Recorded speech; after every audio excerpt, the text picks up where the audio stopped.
이 사람은 존입니다. 존은 가는 곳마다 온갖 나쁜 날씨와 자연재해를 끌어들이는 것 같아요. 직접 보세요. 어느 날 존은 걔가 안절부절 못하는 걸 알아차려요. 자꾸 출입문을 긁으며 집 주변을 배회하네요. 심지어 울부짖으면서 구석에 숨으려고도 해요. 찬장에서 머그잔들이 달그락거리기 시작했을 때 존은 그게 뭘 의미하는지 깨달았어요. 소리는 전진에 의해 발생한 거예요. 본행사로 이어지는 작은 지진들이죠. 지진은 종종 무리를 이루어서 일어나요. 몇 번의 약한 지진 후에 훨씬 더 큰 지진이 올 거예요. 재난이 닥치기 전에 사람들은 기이한 푸른 불빛을 알아차릴 수도 있어요. 그중 일부가 땅에서 나오는 것 같아 보여요. 어떤 것들은 공중에 맴돌고 있고요. 이것들은 지진 발광이에요. 땅이 흔들리기 며칠 또는 바로 몇 초 전에 나타날 수 있어요. 이제 존은 바닷가를 따라 걷고 있어요. 갑자기 바닷가에서 물이 빠져나가는 걸 봐요. 진짜 빠르게요. 이런... 존, 최대한 빨리 도망가서 높은 곳을 찾아봐요. 쓰나미가 오고 있어요. 그리고 당신의 목숨은 당신이 얼마나 빨리 반응하느냐에 달려있을지도 몰라요. 존이 해수면에서 기이하고 예상치 못한 상승을 발견한다면 그건 쓰나미가 다가오고 있다는 또 다른 징후가 될 수 있어요. 전체 경우의 40%가 이렇게 되죠. 들어오는 물은 첫 번째 쓰나미 파도예요. 두 번째는 훨씬 더 큰 걸로 약 10분 후에 올 거예요. 존은 또 바닷물이 끓고 소용돌이 치고 기이한 패턴을 만들어내고 있다는 걸 알 수 있어요. 이것도 쓰나미가 가까이 왔다는 또 다른 확실한 징조예요. 존은 태양에 이상한 점이 있다고 느껴요. 그의 특수한 엄청 어두운 선글라스를 통해 항성 윤곽 주변에 고르지 않은 불길이 있는 게 보여요. 만약 이 기이한 광선이 전 세계의 오로라와 동반된다면 이건 태양 폭풍의 징조예요. 이런 폭풍은 보통 태양의 자기장의 교란으로 인해 발생해요. 이런 경우 태양 표면에 있는 가스와 방사선의 폭발이 너무 거대하고 강력해져서 심지어 우리 행성에까지 닿을 수 있어요. 다행히도 태양 폭풍은 사실 사람들에게 그렇게 위험하진 않아요. 하지만 전기를 망가뜨리고 심지어 정전도 일으킬 수 있죠. 존 머리 위에 하늘이 어두워지고 불길한 초록색으로 변하고 있어요. 뭔가가 이마를 때려요. 아야! 존이 기분 나쁜 물건을 집어들어요. 우박이에요. 하지만 밖은 그렇게 춥지도 않고 비도 안 오고 있어요. 곧 무슨 소리가 들려요. 빠르게 다가오더니 요란한 굉음으로 변해요. 마치 화물열차가 존을 향해 오고 있는 것 같이 들려요. 하지만 이건 기차가 아니에요. 토네이도예요. 깔때기는 파편 구름 뒤에 있어서 보이지 않아요. 하지만 존은 이 회전하는 공기기둥을 다른 걸로 착각할 수가 없어요. 존, 지금 도로예요? 그렇다면 가능한 한 차에서 멀리 떨어져요. 빨리 도랑을 찾아서 그 안에 엎드려요. 그리고 머리를 덮어요. 집안이라고요? 그러면 창문에서 떨어지고 가능하면 지하로 숨어요. 그리고 제발, 존, 원뿔 모양의 구름을 발견하면 진짜 조심하세요. 그건 심한 폭풍을 의미해요. 그리고 만약 그런 구름이 빙글빙글 돌기 시작한다면 바로 피난처를 찾으세요. 구름이 당신의 눈앞에서 토네이도로 변하고 있는 거예요. 밝은 면을 본다면 존은 따뜻한 원뿔 구름에 대해서만 걱정하면 돼요. 차가운 것들은 완전 무해예요. 유일한 문제는 보이는 구름의 온도를 알아내는 거예요. 이런... 보세요. 존이 이상한 모양의 나무들을 발견했어요. 문자 J 같아 보이고 경사면에서 자라고 있어요. 이건 존 발밑 집안이 불안정할 가능성이 높다는 뜻이에요. 만약 계속 돌아다닌다면 심각한 산사태를 일으킬 수 있어요. 네모 파도는 두 개의 다른 파도 패턴이 서로 충돌할 때 나타나요. 진짜 멋져 보이는 현상이죠. 존, 물에 들어가지 마세요. 해안에서 계속 지켜보세요. 그 지점의 교차 해류는 숙련된 수영선수도 수면 아래로 쉽게 끌어당길 수 있어요. 존은 해변을 따라 계속 걸어가요. 어느 순간 그는 바다의 잔해와 해초를 운반하고 거칠게 일렁이는 파도를 봐요. 이번에는 물 밖에 서요. 강한 이한류의 징후일 수 있다는 걸 알고 있어요. 수영선수를 멀리 바다로 떠내려가게 할 수 있을 정도죠. 공원 산책하는 건 어때요? 존이 이 아이디어를 좋아하네요. 태양은 빛나고 하늘은 매우 푸르고 아름다워요. 갑자기 빠르게 커지는 수직구름을 발견해요. 처음에는 밝은 흰색으로 보여요. 하지만 다가오면서 엄청나게 빠르게 밀도가 높아지고 칠흑 같아져요. 하늘이 어두워지고 있어요. 바람이 불어요. 그때 존은 머리카락이 곤두서고 있다는 걸 알아차려요. 벼락에 맞을 거라는 신호예요. 바로 이 순간 양전하가 몸을 통해 상승하고 있어요. 폭풍의 음전하를 띠고 있는 부분으로 향하고 있어요. 존이 빨리 반응하지 않으면 이 전하들은 만나게 될 거예요. 숨을 곳이 없어요. 그래서 존은 웅크리고 앉아 주변의 물체보다 자신을 작게 만들려고 해야 해요. 안 돼요. 존, 바닥에 눕지 마세요. 그곳은 축축할 수 있어서 엄청난 전기 전도체가 될 수 있어요. 번개가 치는 동안 위험을 외치는 다른 신호들도 있어요. 존의 손바닥에 땀이 나기 시작할 수도 있어요. 근처에 있는 금속 물체에서 이상하게 탁탁거리고 웅웅거리는 소리를 들을지도 몰라요. 피부가 따끔거릴 수 있어요. 입에서 이상한 금속 맛이 날 수도 있죠. 게다가 존은 염소 냄새를 맡을 가능성이 있어요. 그게 오존의 냄새예요. 전하가 대기를 구성하는 주요 기체인 질소와 산소의 원자를 분리시켜요. 이 원자들이 다시 모일 때 그중 일부는 세 개의 산소 원자로 구성된 분자를 만들어내요. 그게 오존이에요. 하강 기류가 이 가스를 높은 고도에서 여러분이 있는 수준까지 가져오기 때문에 우리는 폭풍우가 몰아치는 동안 이 냄새를 맡을 수 있어요.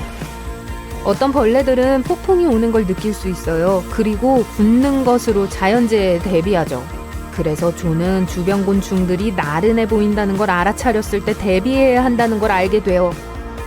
그리고 벌들은 폭우를 예측할 수 있어요. 이 생물들은 비가 오기 전날부터 훨씬 더 열심히 일하기 시작해요. 폭우가 내리는 동안 강 옆을 걷고 있을 때 존은 굉음을 들어요. 두려움으로 몸이 마비되는 것 같아요. 존 쪽으로 오고 있는 갑자기 불어난 물일 가능성이 높아요. 실제로 물과 함께 파편들이 같이 내려오는 걸 봐요. 물이 점점 더 탁해지고 어두워지면서 빠르게 색을 바꾸고 있어요. 돌발 홍수는 아주 위험해요. 당장 안전에 주의하세요, 존. 또 어느 날은 존이 멋진 벽구름을 봐요. 8km까지 뻗은 것 같아요. 가장 좋은 시나리오는 그냥 심각한 폭풍이 오는 거예요. 하지만 벽구름이 원을 그리기 시작하면 토네이도의 확실한 징후입니다. 존은 발 밑에 얼음이 내는 소리를 들으며 산의 눈밭을 가로질러 걷고 있어요. 소리가 약간 공허하네요. 빨리 발자국 주변에 균열이 있는지 확인해보세요. 만약 있다면 눈사태가 일어날 가능성이 높아요. 곧 존은 눈사태가 자신이 있는 곳으로 오는 걸 봐요. 비탈길을 벗어나기 위해 최선을 다해요. 대부분의 경우 내리막길로 갔다가 옆으로 방향을 틀면서 피해 달아날 수 있어요. 하지만 이번에는 아니에요. 존은 시간이 충분하지 않다는 걸 깨닫고 제일 가까운 나무로 향해요. 존이 나무를 정말 꽉 잡고 있는다면 눈사태가 그를 끌어당기지 않을지도 몰라요. 하지만 이게 효과가 없다면 눈사태가 여전히 움직이고 있는 동안 눈 표면 위로 헤엄치려고 해야 해요. 꽤 좋은 여름 저녁, 존은 부드러운 줄기를 가진 나뭇잎들이 갑자기 아래로 처지는 걸 보게 돼요. 다가오는 폭풍 때문일 수 있어요. 극한의 날씨가 오기 직전에 공기가 보통 더 습해져요. 나뭇잎들도 축축해지고 무거워지고 바람이 그걸 쉽게 뒤집어요. 존은 꽤 오래된 집에 일반 성냥을 방수 성냥으로 바꿀 수 있습니다. 성냥의 매니큐어를 얇게 바르고 말리세요. 일단 완성이 되면 성냥은 물에 떨어뜨려도 불이 붙을 정도로 충분히 마른 상태일 겁니다. 만약 겨울에 어딘가에서 길을 잃었는데 목이 마르다면 눈은 먹지 마세요. 눈에는 물보다 훨씬 더 많은 공기가 있기 때문에 충분히 수분을 섭취하지도 못할 거예요. 또한 눈을 먹으려고 할 때 많은 에너지가 낭비됩니다. 더 위험한 건 체온이 낮아져서 몸이 아프게 될 수도 있어요. 만약 코요테나 늑대를 마주친다면 등을 보이지 마세요.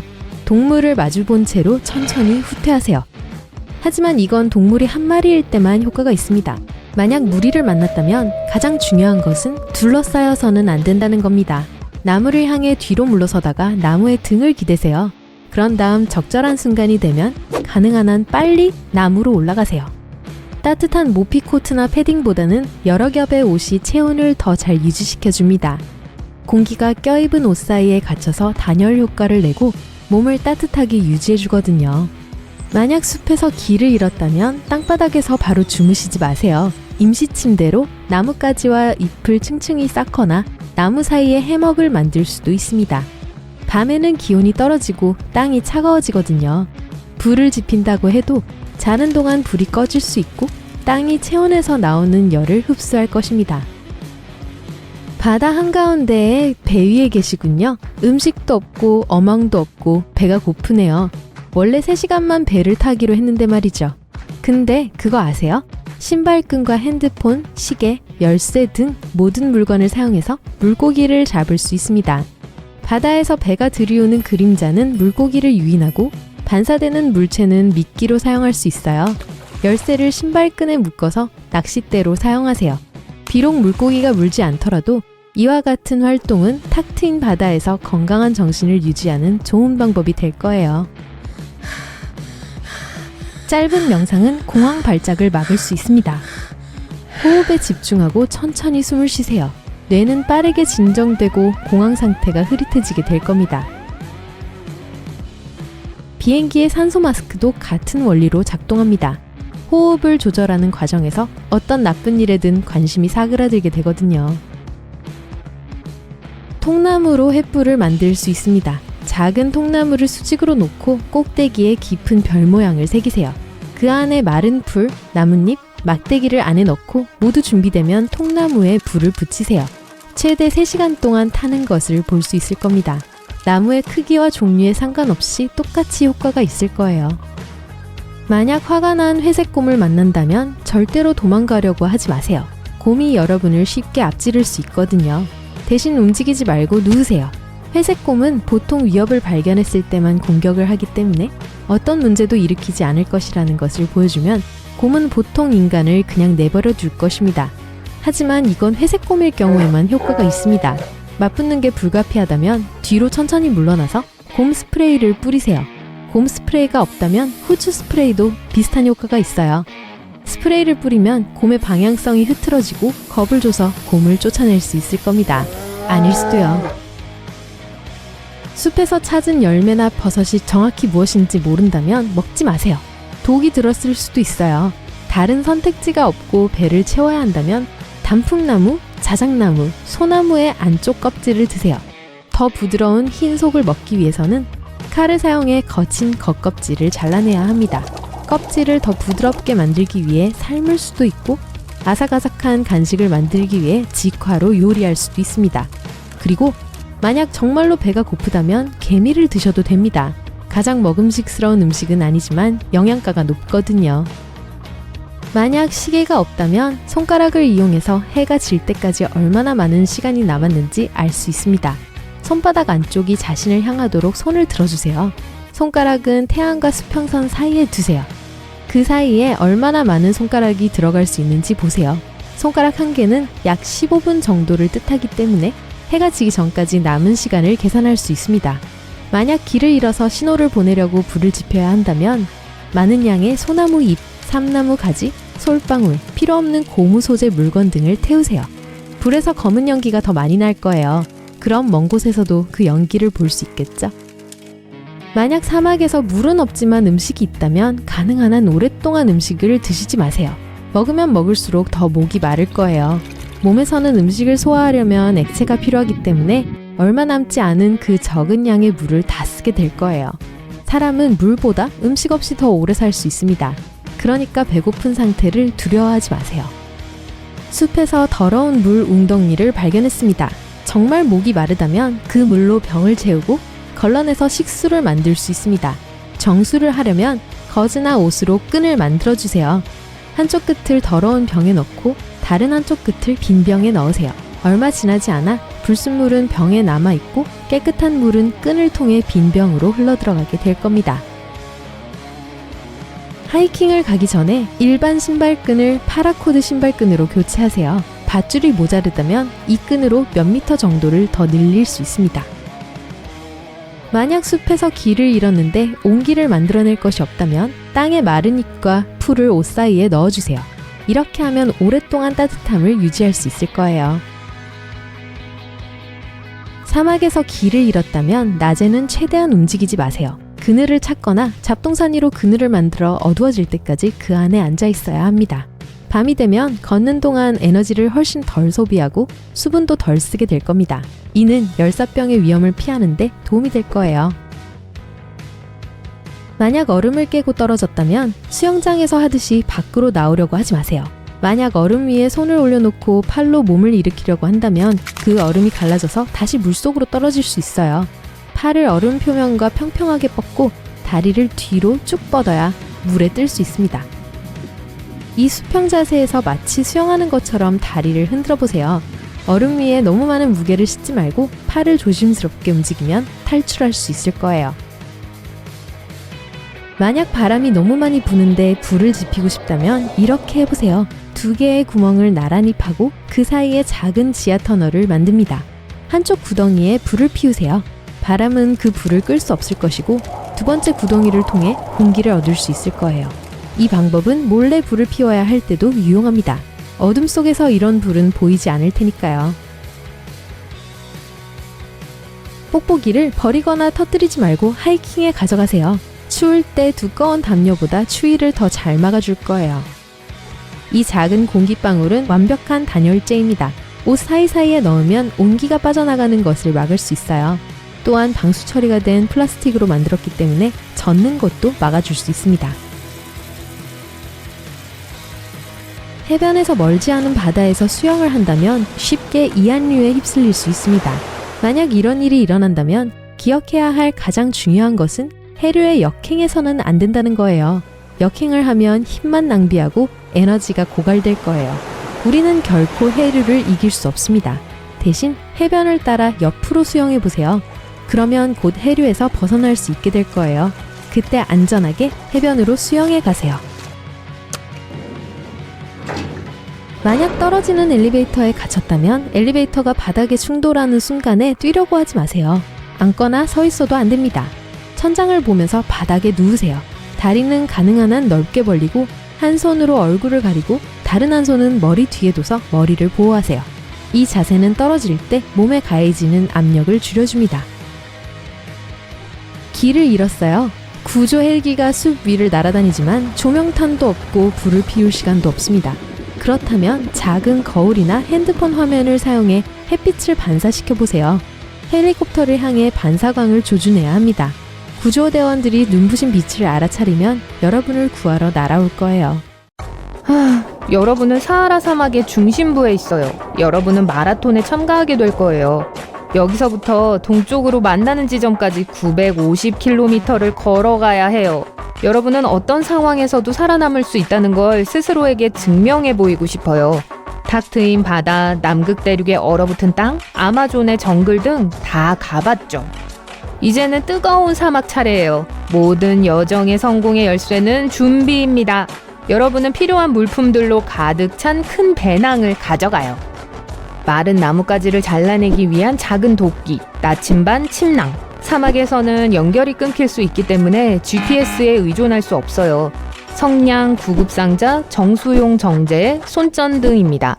또 스카프, 반다나, 모래로부터 눈을 보호해줄 수 있는 밀폐된 안경, 그리고 온몸을 덮을 수 있는 가벼운 옷이 필요해요. 우비나 텐트도 유용할 거예요.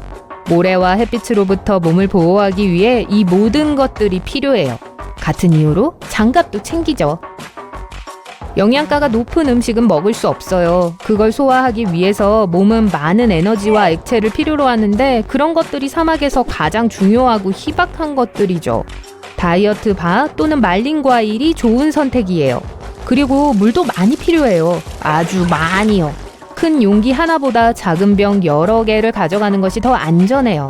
이 큰 용기가 손상되면 물이 부족하게 될 테니까요. 하지만 병을 여러 개 가지고 있으면 그런 위험을 줄일 수 있죠. 배낭이 가득 찼어요. 이제 여행을 시작할 준비가 되었습니다. 헬리콥터가 여러분을 사막 한가운데로 데려다 줍니다. 우선 수분크림으로 콧구멍을 촉촉하게 해요. 이건 점막이 마르는 걸 막아주기 때문에 꼭 필요해요. 뜨거운 공기는 여러분의 코에 화상을 입힐 수 있어요. 그리고 귀중한 수분을 잃지 않게 입으로 숨을 쉬면 안 돼요. 몇 발자국 걷다가 멈춥니다. 낮에 이렇게 더운 곳을 여행하는 건 실수하는 거예요. 여러분은 땀을 흘리기 시작할 거고 수분을 많이 잃게 될 거예요. 하지만 물 비축량은 제한적이죠. 여행하기에 이상적인 시간은 저녁과 밤이에요. 이때는 추워져요. 몸을 따뜻하게 하려면 좀 더 움직여야 할 거예요.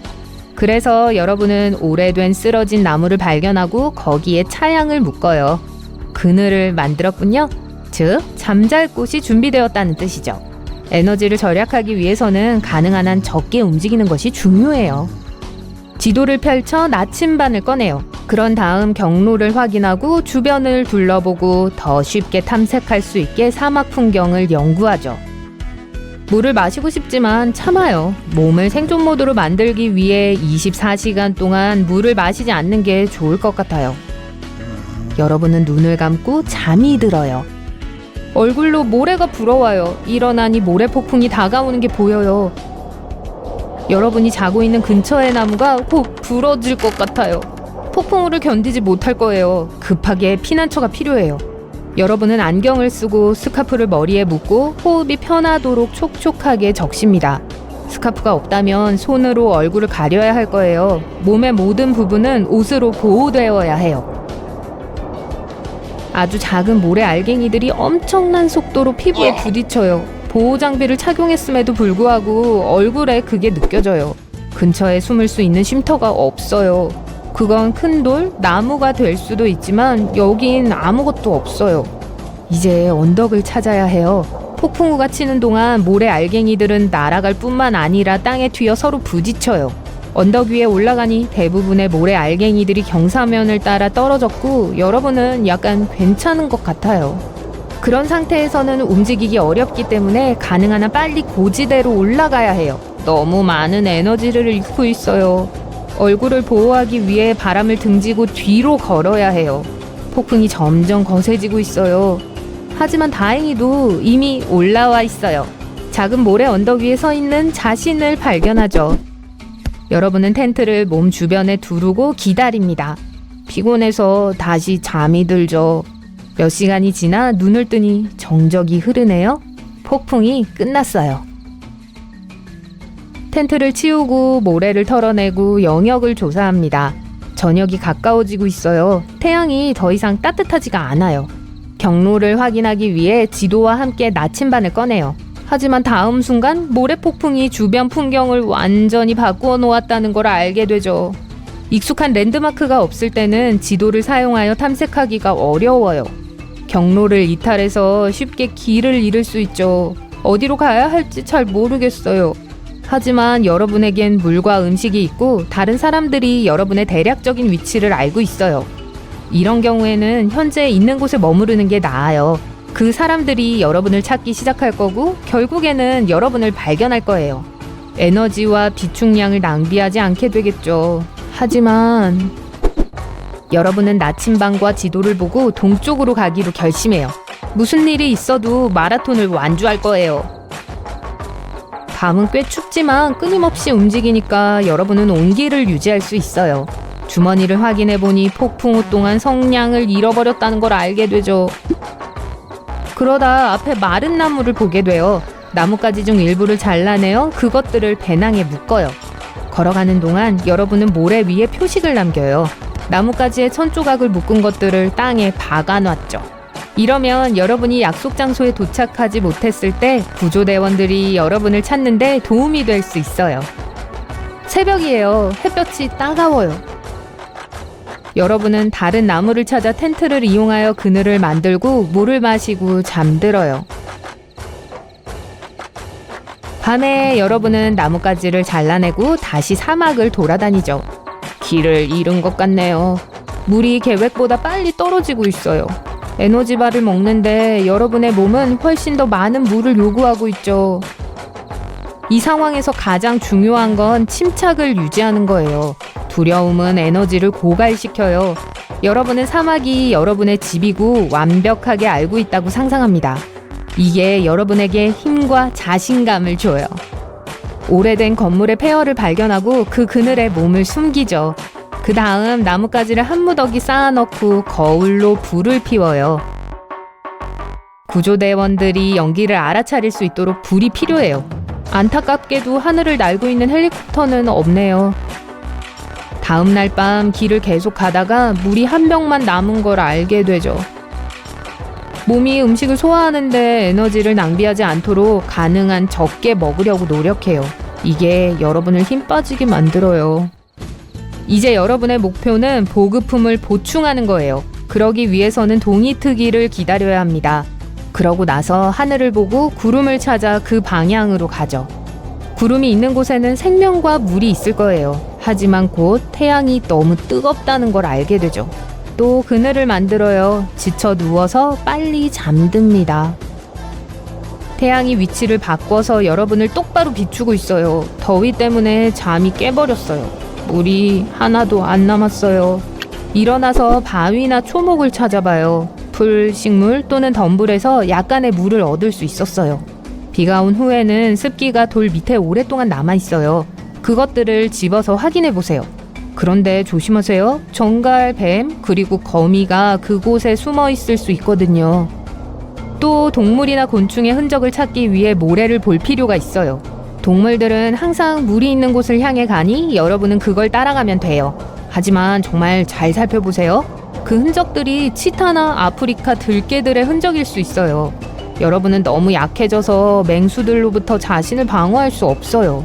그러니까 멀리서 동물들을 발견하고 동물들이 먼저 물을 마시기를 기다려야 해요.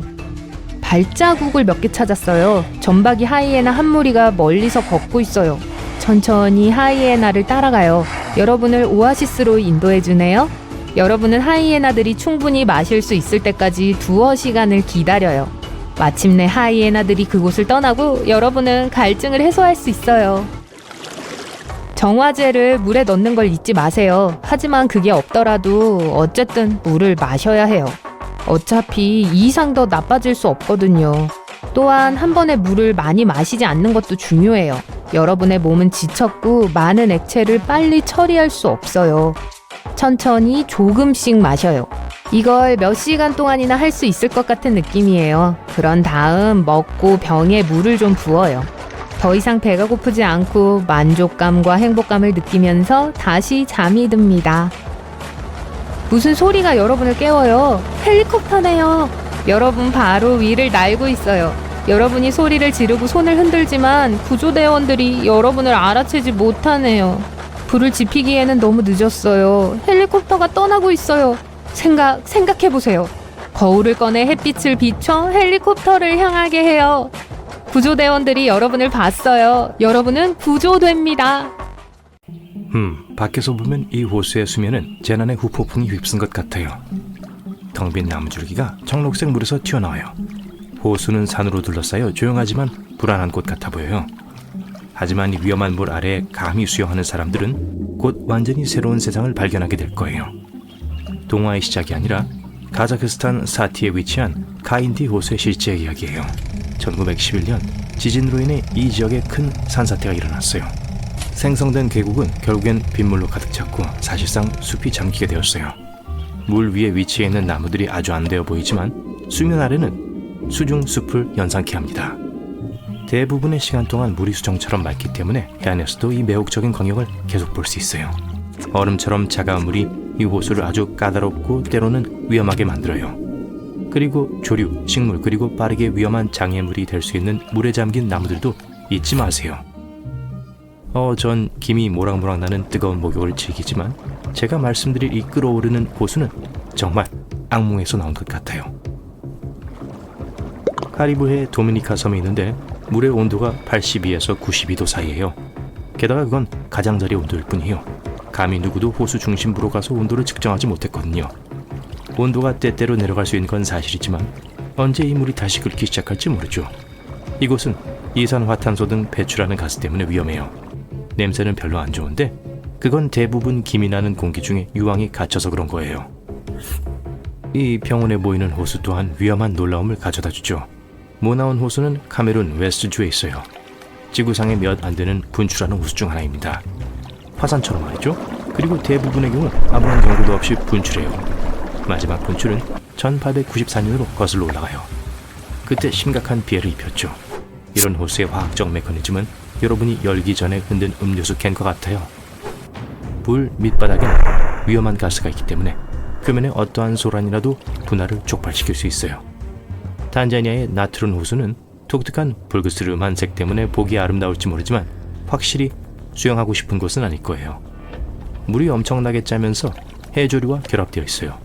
또한 그게 세계 원인이기도 해요. 그리고 심지어 그게 제일 위험한 게 아니에요. 나트론 호수는 pH 수치가 너무 높아 부식이 돼요. 이 호수에 염색한 물질을 담그면 곧 색이 벗겨질 거예요. 이 높은 수준의 산도는 또한 인간의 피부에 심각한 문제를 일으킬 수 있어요. 나트론 호수는 250만 마리 이상의 작은 홍학들이 사는 유일한 집이기 때문에 일부 생물들에게 다 나쁜 것만은 아니에요. 이 산성과 소금기 있는 물이 그들의 생존을 지탱해주는 만큼 이 주변에 머무르는 걸 좋아하는 건 놀랄 일이 아니죠. 니카라구아 호수의 위험 요인은 화학과는 관련이 없고 주민들과 더 관련이 있어요. 코스타리카와 니카라구아의 국경이 있고 중앙아메리카에서 가장 큰 담수호인데요. 처음 봤을 때는 위험하다고 생각하지 않겠지만 그 안에 황소상어가 살고 있기 때문에 저는 수영하는 걸 추천하지 않아요. 사무는 예측할 수 없는 경향이 있고 가끔 위협적인 생물이에요. 게다가 필요하다면 뭐든 먹을 거예요. 과학자들은 처음에 이 종의 상어는 이 호수에서만 발견된다고 믿었어요. 하지만 곧 사람들이 카리브해에서 같은 상어를 봤다는 걸 알게 되었어요. 이 놀라운 생물은 그곳으로 가기 위해 193km가 넘는 거리를 횡단할 뿐만 아니라 모든 물고기가 할 수 없는 민물에도 적응할 수 있어요. 벨리즈의 그레이트 블루홀은 잠수부들을 이끄는 것 같죠. 그러니까 여기엔 아름다운 짙은 푸른색이 있고 본토와 꽤 가까워요. 약 100km로요. 문제는 이 고요한 물 수면 아래에는 많은 종류의 산호와 다른 야생동물이 있는 뒤죽박죽인 터널이 있다는 거예요. 이 동굴들은 그레이트 블루홀을 통해 다이빙하는 걸 까다롭게 만들어요. 게다가 전문가들은 물속 깊은 곳에 갈수록 점점 생물들이 없다는 걸 알게 됐어요. 왜냐고요? 싱크홀 전체 폭에 걸쳐 있는 황화수소층 때문이에요. 산소가 없기 때문에 어떠한 생명체도 구멍 깊은 곳에서 살아남을 수 없는 거죠. 러니 호수는 조지아주에서 가장 큰 호수예요. 매년 약 1100만 명의 방문객이 방문해요. 파리에는 루브르 박물관을 방문한 것과 거의 같은 수죠. 인기에도 불구하고 그 호수에서 많은 사고가 일어나는데요. 아무도 그 이유를 확실히 몰라요. 그걸 설명할 수 있는 것 중 하나가 이 신비한 호수 수면 아래에 있을지도 몰라요. 거기에 배, 접이식 의자, 심지어 낚싯줄과 같이 아무렇게나 던져진 물건들과 함께 잔해와 돌무더기가 많아요. 그게 까다로운 수중 장애물 코스를 만들어냈죠. 호수 수면에 가시성이 낮아서 이곳은 항해하기 위험할 수 있어요. 누군가가 편집을 과하게 많이 한 것 같아 보이는 또 다른 호수는 와이오밍, 몬태나와 아이다호주까지 뻗어있는 옐로스톤 국립공원에 있는 그랜드 프리즘 스프링이에요. 여기서 수영하는 건 완전 금지되어 있어요. 가운데는 87도로 거의 끓는 온도에 가깝고 가장자리 쪽은 약 55도예요. 색도요. 물의 중심은 생명체가 살아남기엔 너무 뜨겁기 때문에 수면을 흐리게 할 게 없어요. 여기 살아있는 유기체가 없기 때문에 거의 칠해놓은 것 같은 저 선명한 푸른색이 만들어지죠. 지중해의 작은 섬 키프로스에는 여름 동안 비가 별로 내리지 않아요. 그래서 여기 몇몇 수역이 너무 건조해져서 특정 지역은 구운 소금층으로 덮여요. 이게 라르나카 솔트레크의 경우예요. 기이한 풍경에 속지 마세요. 이 땅들은 쉽게 함정이 될 수 있어요. 뭐가 진짜로 건조한 땅이고 뭐가 그냥 물이나 진흙 위에 있는 얇은 소금층인지 금방 헷갈려서요. 게다가 층 아래에는 사람들의 피부에 문제를 일으킬 수 있는 소금 결정이 있어요. 사메산홀은 태국 전역에서 수영하기에 가장 위험한 장소 중 하나예요.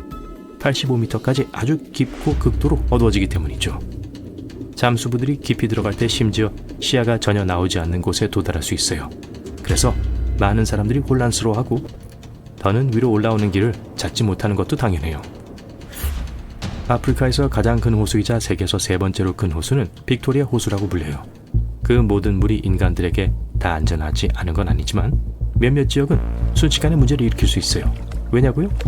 부분적으로 호수에 독립적인 기상 시스템이 있기 때문이에요. 그리고 그게 날씨를 정말 믿을 수 없게 만들어요. 단 몇 초 만에 밝고 화창한 날씨를 끔찍한 날씨로 바꿀 수 있어요. 그런데 누가 폭풍 속에서 수영하다가 난처해지길 원하겠어요. 푸스토이의 호는 시베리아에 있기 때문에 여기 물이 엄청 차가워진다는 건 굳이 말 안 해도 되겠네요. 하지만 호수를 보면 이 물에는 특이한 게 없어요. 정말 그럴까요? 아마 아닐 거예요. 그리고 혹한의 물을 견딜 수 있는 사람일지라도 어떻게 해서라도 여기서 수영하는 걸 피하는 경향이 있어요. 그렇다면 무엇이 푸스토이의 호를 그렇게 신비롭고 위험하게 만들었을까요? 아무도 여기서 살고 싶어 하지 않는 것 같아요. 그리고 과학자들은 아직 그 이유를 밝히지 못했어요. 호수에 살아남을 수 있는지 보기 위해 많은 종류의 물고기와 다양한 식물 종들로 호수를 채워보려 했지만 결과는 실망스러웠어요. 여기서 살아남기 어려운 이유가 무엇인지 정확히 모르는 만큼 아직은 수영복 입으로 뛰지 마세요. 멀리 하는 게 제일 좋아요. 2번 말하지 않아도 돼요. 수영할 줄 아나요? 잘 됐네요. 왜냐하면 태평양 가장 깊은 곳으로 여행을 갈 거거든요. 오리발 신으세요. 마리아나 해구의 맨 밑바닥이 기다리고 있어요. 이제 물속에 들어가요. 진짜로요. 어서. 좋아요. 수중 0.3m예요. 마스크처럼 특별한 장비 없이 수영할 수 있는 깊이죠. 저기 봐요. 관광객인가 봐요. 아니면 고래일지도요. 물속 3m예요. 이곳은 미국에 있는 대중수영장과 해변보다 조금 더 깊어요. 알록달록한 물고기와 심지어 태양광선을 먹고 사는 식물성 플랑크톤도 볼 수 있어요. 8m 아래입니다. 이탈리아의 수상도시 베니스의 토대가 서 있는 깊이죠. 건축가들은 나중에 집과 거리를 지은 기둥을 그 깊이에 세웠어요. 수중 10m예요. 엄청난 압력을 느끼기 시작해요. 지상에서는 평방인치당 약 6.8kg의 기압 아래에 있게 돼요. 하지만 여기 10m에서는 그 압력이 2배가 돼요. 여러분의 폐나 귀와 같은 몸 안에 있는 모든 공기주머니들이 이 압력으로 인해 압박되면서 불편해지기 시작해요. 하지만 걱정 마세요. 장기는 부드럽고 탄력이 있어서 계속 잠수할 수 있어요. 수중 12m예요. 이런, 공기가 부족해요. 보통 사람은 30초에서 90초 동안 숨을 참을 수 있어요. 현재 기록은 믿을 수 없는 24분 37초예요. 좋아요. 계속 내려가려면 잠수 장비가 필요하겠네요. 자요. Thank you very much. 관광객들은 암초와 산호를 보기 위해 이 깊이까지 잠수해요. 거기에 특별한 기술은 필요하지 않아요. 하지만 훈련이나 자격증 없이 더 깊이 잠수할 수는 없어요. 14m 아래예요. 조심하세요. 먹이를 찾아 헤엄치는 상어들이 있어요. 가끔 관광객들이 안전 케이지에 들어가서 상어들을 가까이 보기 위해 이 깊이까지 내려와요. 이 포식자로부터 멀리 떨어져서 관심을 끌지 않는 게 좋아요. 그러니 밝고 빛나는 보석은 착용하지 마세요. 상어는 그런 걸 엄청 좋아하거든요. 수중 19m예요. 이 깊이에서 플로리다에 있는 아쿠아리우스 리프 베이스 연구소를 볼 수 있어요. 이곳의 전체 건물은 해치를 통해 해저 탐사를 할 수 있는 방들로 되어 있어요. 32m 아래에요. 사슬에 매달린 이상한 종을 볼 수 있어요. 사람들은 약 400년 전에 딥 다이빙을 위해 이것들을 사용하곤 했어요. 배에서 안에 잠수부가 있는 사슬에 종을 달아내렸죠. 종 안에는 이들이 숨 쉴 수 있는 충분한 공기가 있었어요. 그렇게 해서 보물이 있는 침몰한 배를 탐험할 수 있었죠. 42m, 이 깊이에서 중국 첸다오후 호수에서 가라앉은 도시 전체를 찾을 수 있어요. 거기에서 아직도 거리, 집, 그리고 사원들을 볼 수 있어요. 100m, 와, 거대한 흰긴 수염 고래와 거의 부딪힐 뻔했어요. 어떻게 그걸 못 봤어요? 기착한 2개 크기의 이 녀석들은 보통 이 깊이에서 잠수해요. 쉿, 잠시 고래의 노래를 들어봅시다. 아름답네요. 계속 가봅시다. 200m, 대부분의 해양 생물이 없어지는 곳이에요. 햇빛이 물속 깊이 거의 침투하지 않아요. 아래에 있는 건 이런 낚시꾼 같은 특이한 물고기 뿐이에요. 이들은 이곳의 높은 압력에 적응해야 하기 때문에 특이한 외관을 갖게 되었어요. 214m, 잠수장비 없는 인간을 볼 수 있는 마지막 지점이에요. 이 남자는 지구에서 가장 깊이 간 사람이라는 타이틀을 갖고 있고 이 깊이에 도달한 유일한 사람이에요. 그의 몸을 누르는 수압은 지상의 압력보다 20배나 높았어요. 300m, 이게 무슨 소리죠? 와, 잠수함이에요. 이들이 잠수 가능한 최대 깊이죠. 그중 어떤 건 시속 41km의 속도를 낼 수 있어요. 재미있는 사실? 타조는 2배 더 빨리 달릴 수 있어요. 하지만 수영은 못하죠. 332m, 이 스쿠버 다이버와 작별 인사해요. 이보다 더 깊은 곳에서는 볼 수 없거든요. 세계 기록은 홍해에서 세워졌어요. 잠수부가 이 깊이에 도달하는데 12분밖에 걸리지 않았죠. 하지만 잠 한 병을 피하기 위해 지상으로 돌아오는 데는 15시간이 걸렸어요. 그래서 지금 여러분은 대기 딥 다이빙 수트를 입어요. 완전 밀폐되어 있어서 입고 있으면 굉장한 수압을 느끼지 못할 거예요. 443m. 엠파이어 스테이트 빌딩을 물에 집어넣는다면 끝부분이 여기 있을 거예요. 그리고 그 안에 있는 모든 카펫이 적겠죠? 700m. 이곳의 수압은 지표면의 70배예요. 수트의 유연한 플라스틱 부품은 그런 압력을 견디지 못해요. 그래서 여기 긴급 배달품이 왔어요. 이것은 초심의 잠수정이에요. 이제 여러분은 다이빙을 해저까지 계속할 수 있어요. 830m. 여기서 지구상에서 가장 높은 빌딩인 부르즈 할리파의 꼭대기를 볼 수 있어요. 아, 이런, 누가 이 주변의 높은 건물들을 다 가라앉히고 있는 거죠? 1641m. 이곳은 세계에서 가장 오래되고 깊은 호수 중 하나인 바이칼 호수의 깊이예요.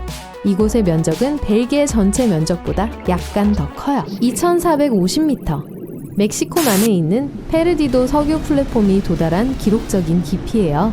그리고 수면 위부분에 3개의 데크가 있는데 그건 거의 에펠탑만큼 높아요. 3646m. 이건 대서양의 평균 깊이예요. 여러분은 기린 목만큼 넓은 거대한 관을 볼 수 있어요. 정말 끝이 없어 보이죠? 사실 이 케이블은 유럽과 북미를 연결해서 전신 통신용으로 사용되었었죠. 3750m. 갑자기 어둠 속에서 배의 윤곽이 보여요. 말도 안 돼요. 타이타닉이에요. 이 깊이의 강한 수압은 사람을 짓눌러 버릴 수 있어요. 그래서 잠수함을 타야만 타이타닉에 다이빙할 수 있어요. 4000m. 여기는 세상에서 가장 깊은 광산의 끝이에요. 아프리카의 음포낸 금강이죠.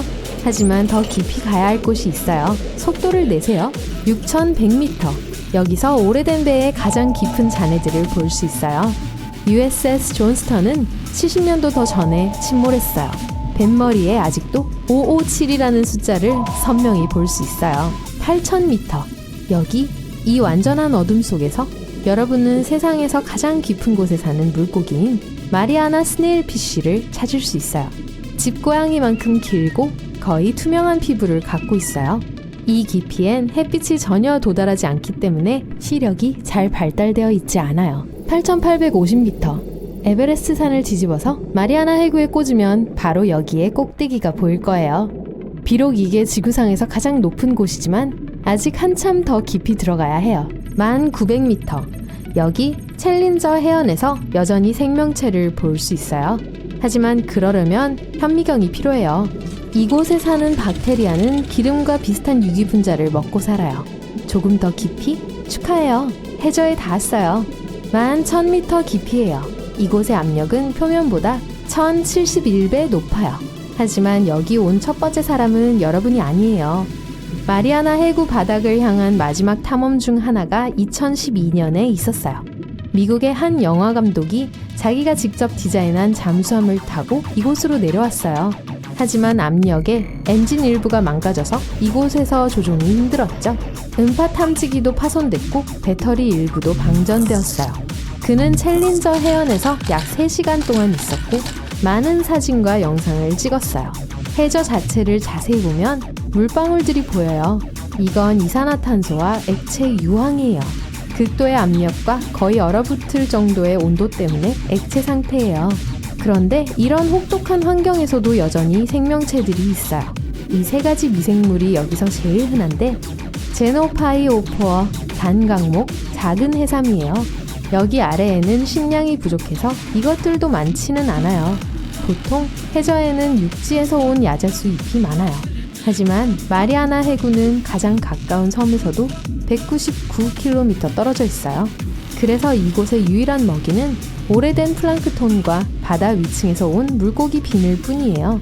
하지만 바닥 거주민들의 먹이가 되려면 수만 킬로미터를 내려와야 하죠. 그런데 지구의 지각까지 더 내려갈 수 있을까요? 자, 그러려면 거대한 드릴을 작동시키고 제트 엔진을 켜야 해요. 해양 경비대의 일상적인 순찰 비행이었습니다. 수 킬로미터에 이르는 깊고 푸른 바다. 갑자기 경비대원들이 키웨스트와 쿠바 사이의 무인도에 임시로 만들어진 깃발을 발견했어요. 그들은 무슨 일이 일어나고 있는지 보기 위해 150m 상공에서 아래로 내려갔습니다. 두 남자와 한 여자가 구조 요청을 하며 손을 흔들고 있었어요. 즉시 도움이 필요한 것이 분명했어요. 경비대원들은 악천후 때문에 즉시 착륙할 수는 없었지만 음식, 물, 그리고 어떻게 그들이 거기 있게 됐는지를 알기 위해 무전기를 내려보냈어요. 그 사람들이 바하마에서 무려 33일 동안 고립되어 있었던 것으로 밝혀졌습니다. 그들이 타고 있던 보트가 폭풍에 전복되었고 그들이 할 수 있는 일은 가장 가까운 섬으로 헤엄치는 것뿐이었어요. 그들은 또한 그 여성이 가능한 한 빨리 도움이 필요하다고 대원들에게 알렸습니다. 다음 날 구조대원들은 헬리콥터를 타고 도착했고 조난자들은 키웨스트에 있는 병원으로 옮겨졌어요. 그래서 건강에 심각한 해를 피할 수 있었습니다. 구조작업에 참여한 모든 사람들은 조난당한 사람들이 상황에 얼마나 잘 대처했는지, 얼마나 조리 있게 말을 하는지에 놀랐어요. 음식이나 마실 수 있는 물 공급원이 없는 섬에서 5주 동안 고립됐었는데 말이죠. 그 사람들은 어떻게 살아남았을까요? 그들은 현명하게도 코코넛을 사용하여 수분을 유지하고 소라 고둥을 먹었습니다. 그리고 구조대원들이 볼 수 있도록 깃발을 잘 만들었어요. 만약 여러분이 비슷한 상황에 처하게 된다면 그것은 살아남을 수 있는 비결 중 하나입니다. 습하거나 젖은 나무를 태워서 연기를 내세요. 불을 삼각형으로 배열하고 커다란 돌을 쌓아서 SOS나 헬프라고 적어요. 이것은 모두 국제적으로 알려진 조난 신호들입니다. 만약 어떤 이유로 위치를 옮기게 되거든 돌을 사용해서 어느 방향으로 가는지를 화살표로 표시하세요. 구조대원들이 여러분을 볼 수 있을 뿐만 아니라 들을 수 있도록 도토리로 호루라기를 만드세요. 도토리 꼭지를 양손으로 잡고 엄지손가락과 집게손가락 사이에 끼웁니다. 도토리 꼭지 근처에 엄지손가락으로 삼각형을 만드세요. 입 가까이 대고 뚜껑이 있는 삼각형 안으로 입김을 불어요. 큰 소리를 내려면 연습을 해야 할 거예요. 너무 시끄러워요. 만약 길을 잃거든 3의 규칙을 기억하면서 침착하게 올바른 순서로 해야 할 일을 합니다. 우리는 공기 없이 3분, 극한의 온도에서 3시간, 물 없이 3일, 그리고 음식 없이 3주 동안 생존할 수 있어요. 그래서 쉼터를 만드는 것부터 시작하고 물을 구하고 그런 다음에야 음식을 구하세요. 만약 바하마의 생존자들보다 더 운이 좋아서 성냥을 가지고 있다면 방수 처리하세요. 얇은 투명 매니큐어를 바른 후 잘 마르도록 두세요. 항상 성냥불을 붙일 무언가가 있도록 하려면 플라스틱 상자 뚜껑에 사포 한 장을 붙이고 성냥을 안에 넣어두세요. 하이킹을 위해 짐을 싸나요? 면으로 된 옷은 야생에서 여러분을 안전하고 따뜻하게 해주지 못합니다. 땀이나 비에 젖으면 마르는데 시간이 오래 걸리고 젖은 옷은 마른 옷보다 25배 더 빨리 열을 빼앗아가요. 얼어 죽지 않으려면 폴리에스테르, 나일론 또는 양모를 선택하세요. 1시간 안에 마르는 극세사 수건을 챙기세요. 저 윙윙거리는 소리는 뭐죠? 겁을 먹고 달아나기 전에 벌의 존재가 좋은 징조라는 걸 기억하세요. 벌은 보통 물이 있는 곳에서 8km 이상 멀리 가지 않아요. 그런데 물이 더러워 보인다고요? 티셔츠나 반다나를 물 필터로 사용할 수 있어요. 티셔츠의 한쪽은 더러운 물이 든 용기에 넣고 깨끗한 물을 받기 위한 용기 위에 세워둡니다. 티셔츠 다른 한쪽은 빈 용기에 넣고 안에 물을 부으면 물이 통과하면서 여과됩니다. 여과된 물을 마시기 전에 반드시 끓이세요. 물이 다 떨어졌나요? 나무가 도와줄 거예요. 나무는 항상 대기로 약간의 물을 방출하는데 그 물을 받으면 돼요. 가지가 많은 무성한 녹색 나무를 찾으세요. 해가 뜰 무렵 잎이 가장 많은 나뭇가지 위에 비닐봉지를 묶어서 잎을 완전히 덮으세요. 봉지에 작은 돌을 넣어서 무게를 더하세요. 낮 동안 나뭇잎의 물은 이 봉지 안에 응축될 거예요. 이렇게 모은 물은 필터도 필요 없을 정도로 깨끗해요. 만약 태양 주위에 후광이 보인다면 그건 저기압이 접근하고 있다는 분명한 신호입니다. 그리고 24시간에서 36시간 안에 분명히 비나 눈이 올 거예요. 만약 후광이 깨져 있다면 폭풍이 그 방향에서 온다는 것도 예측할 수 있어요. 폭풍우가 다가옵니다. 젖지 않고 따뜻하게 폭풍우를 피하려면 방수 쓰레기 봉투 미니 피난처를 직접 만들 수 있습니다. 그냥 얼굴 구멍을 내고 뒤집어 쓰세요. 발도 젖지 않게 하려면 봉투 2개를 사용하세요. 천둥 소리가 들리거든 천둥과 번개 사이에 시간을 잽니다. 30초 이하라면 폭풍우가 매우 가까이 있으니까 어디라도 숨는 게 좋아요. 그렇게 할 수 없다면 높이 홀로 서 있는 나무로부터 멀리 떨어지세요. 만약 여러 사람이 함께 있다면 모든 사람이 번개에 맞을 위험을 최소화하기 위해 흩어지세요. 또한 쓰레기 봉투로 A자형 대피소를 만들 수도 있습니다. 중앙 뼈대가 될 만한 막대를 찾으세요. 봉투를 담요처럼 펴서 뼈대를 덮어요. 4개의 돌을 사용하여 모서리를 눌러줍니다. 쓰레기 봉투를 사용하든 말든 절대 축축한 땅이나 언덕 꼭대기에 대피천막을 짓지 마세요. 밤에는 바람이 더욱 강해질 수 있고 피난처가 날아가는 걸 막아줄 나무가 없어요. 일단 피난처를 마련했다면 실내에 편안한 침대를 만드세요. 마른 잎이나 풀을 사용하세요. 추가 단열재로 옷이나 담요 밑에 넣습니다. 이 팁은 겨울과 여름 모두에 효과가 있어요. 우리는 몸이 만들어내는 것보다 훨씬 많은 열을 잃을 위험이 있어요. 밧줄이 없다고요? 식물로 직접 만들 수 있어요. 긴 풀이나 더 좋은 건 건초를 찾아서 닦거나 끈으로 엮으세요. 또한 나무 껍질이나 땅에서 주운 나뭇가지를 사용할 수도 있어요. 야생, 특히 덤불이 많은 곳으로 모험하기 전에 신발끈이 나뭇가지에 걸리지 않도록 하세요. 헐거운 부분을 덕트 테이프로 발목 윗부분에 붙이세요. 그러면 적어도 끈이 엉켜서 넘어지지는 않을 거예요. 모험을 준비할 때 최소한 하나의 기본적인 매듭을 익히세요. 절 믿으세요. 생명을 구할 수 있습니다. 만약 고리를 통해 밧줄에 무언가를 연결해야 한다면 보라인 매듭이 도움이 될 거예요. 꽉 잡아 당길수록 매듭은 더 단단해져요. 밧줄을 손 위에 놓고 그 안에 작은 고리를 만드세요. 밧줄 끝부분을 위로 당기고 아래쪽에서 고리를 통과시킵니다. 너무 복잡하다고요? 그럼 이렇게 기억하세요. 토끼가 구멍에서 나와서 나무 한 바퀴를 돌고 그리고 다시 구멍 속으로 들어가요. 네, 줄을 감고 고리를 통해 다시 아래로 내려와야 합니다. 이제 조이면 매듭이 완성됩니다. 만약 더 오래 먹을 수 있는 음식이 있다면 비닐봉지나 얇은 천에 싸서 밀봉하세요. 고무줄, 머리끈, 번지끈을 사용할 수 있어요. 느슨한 토양에 음식이 들어갈 만한 크기의 구멍을 파세요. 배고픈 동물들이 먼저 발견하지 못하도록 수건으로 덮으세요. 구멍을 흙으로 다시 채우고 이끼, 집 또는 잎을 깔아요. 만약 얼음이나 눈이 있다면 냉각 효과를 위해 사용하세요. 나중에 찾을 수 있도록 어떻게든 표시하세요. 이제 상하기 전까지 2-3일 보관할 수 있어요. 차가운 물이 목까지 차오르고 주변은 온통 얼음입니다. 빠져나와야 해요. 차가운 물에 빠지면 몸은 쇼크 상태가 될 수 있어요. 반사신경이 숨을 헐떡거리게 만들겠지만 그러지 마세요. 그저 최선을 다해서 머리를 물 밖으로 유지하세요. 부츠, 재킷, 배낭과 같은 무거운 물건은 모두 버리세요. 얼음에 도달하거든 점프해서 나가려고 하지 마세요. 수영장이 아닙니다. 수평 자세를 취하도록 노력하고 다리를 강하게 움직여 얼음 위로 올리세요. 그런 후에 손을 이용해서 몸을 끌어올립니다. 일단 수면 위로 올라가면 몸을 굴러 가장자리에서 멀어진 다음 기어서 걸어갑니다. 만약 야생에서 모험을 하려고 한다면 미리 준비를 하는 게 좋을 거예요. 불쏘시개를 직접 만드세요. 팬에 물을 데우고 파이렉스 용기를 넣고 파라핀을 녹입니다. 그런 다음 달걀판 각 칸에 천 보풀하기를 넣으세요. 파라핀으로 채우고 다 굳을 때까지 기다렸다가 달걀판의 각 부분을 잘라내세요. 이것 하나만 있으면 불을 피우는 것이 훨씬 더 쉬워질 거예요. 치실은 야생에서 생존하는데 매우 유용할 수 있습니다. 깡통 탭을 낚싯바늘로 사용해서 낚싯줄로 사용할 수 있어요. 아니면 그것을 빨랫줄로 사용할 수도 있는데 두 나무 사이에 걸기만 하면 됩니다. 약해 보이지만 치실은 약 2.2kg까지 지탱할 수 있어요. 치실은 또한 매우 가연성이 강한데 불을 피우기 힘들 때 치실을 약간 사용하여 불을 피울 수 있습니다.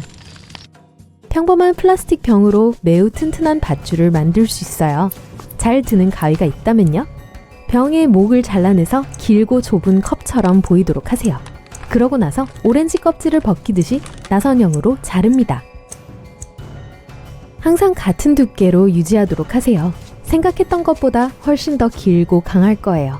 막대기를 서로 묶는 데 사용해서 오두막을 지을 수도 있고 배낭이 찢어지거나 할 경우 동여맬 수도 있습니다. 설탕은 치아에 해로울 수도 있지만 꽤 달콤한 초능력을 가지고 있습니다. 그냥 헝겊에 약간 부어서 반창고처럼 사용하세요. 오, 맛있겠는걸요? 모기는 정말 귀찮은 존재일 수 있고 야생에 아주 많습니다. DIY 방충제를 만들어서 모기를 멀리할 수 있어요. 필요한 건 오렌지, 레몬 또는 감귤류 과일만 있으면 됩니다. 그것들은 모기가 아주 싫어하는 에센셜 오일로 가득 차 있어요. 오렌지 껍질을 벗기고 껍질을 피부에 직접 문지르세요. 소중한 에센셜 오일이 나오도록 하기 위해서 미리 조금 구겨주세요. 모기를 막는 또 다른 좋은 방법은 모닥불에 오렌지 껍질을 태우는 거예요. 그러면 에센셜 오일이 공기 중으로 방출됩니다.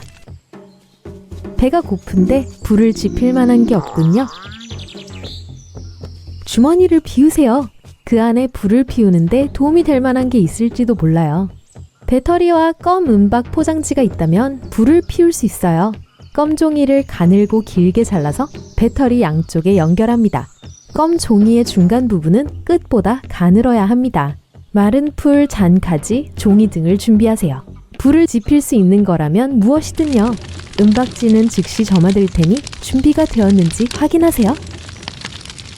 인간은 음식 없이 놀랄 정도로 오래 살 수 있지만 물은 아닙니다.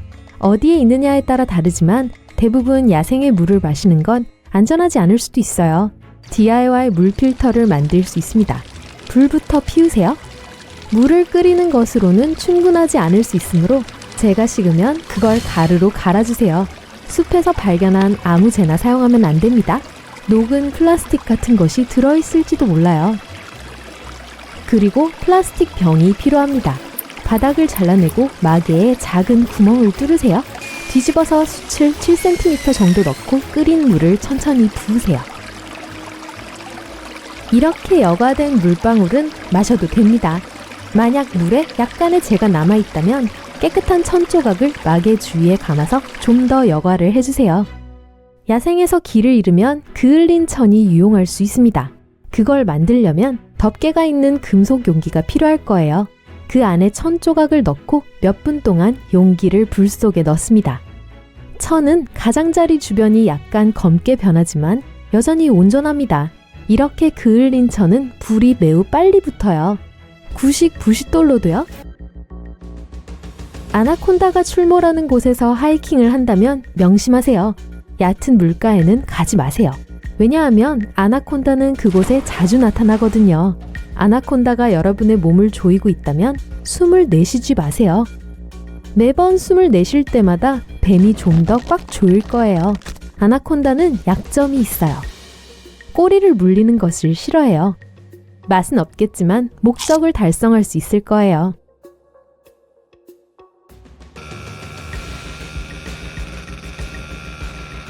눈사태는 매우 강력하니 다음에 산비탈이 있을 때 이 조언을 기억하세요. 우선 입을 가리세요. 스카프나 다른 천을 사용해서 눈이 입에 들어가지 않게 하세요.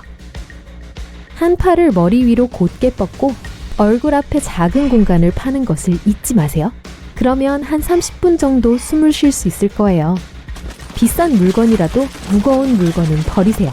하지만 배낭을 꼭 가지고 있어야 합니다. 추가적인 보호막이 될 수 있어요.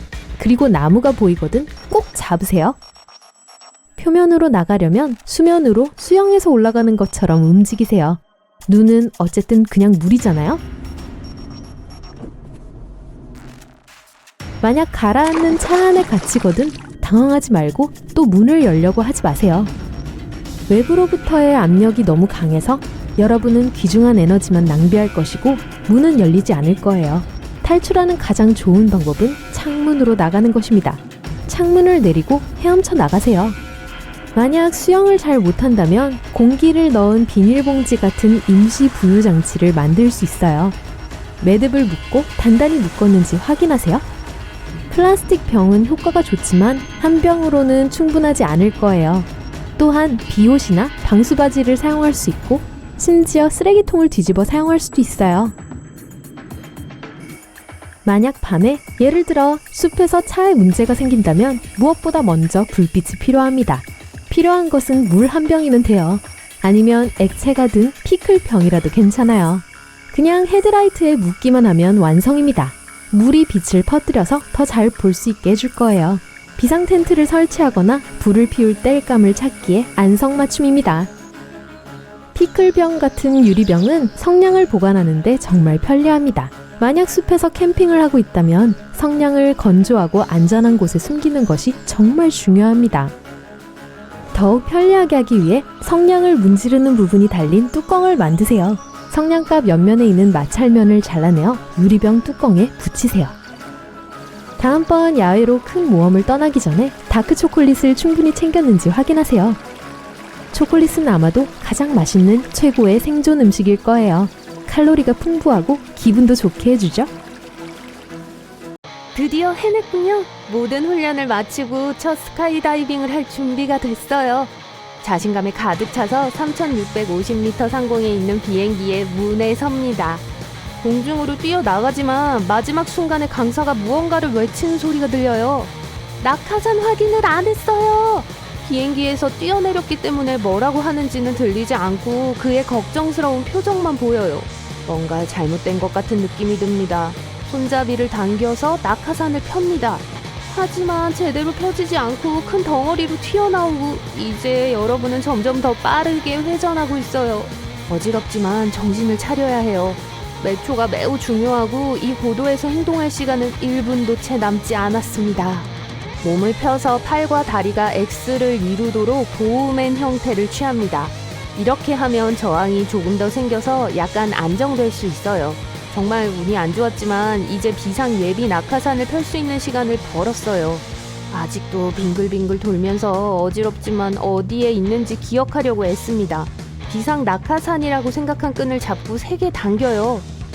이런, 그건 다리 끈이었어요. 등에 있는 컨테이너가 풀려서 몸이 빠져나가고 있어요.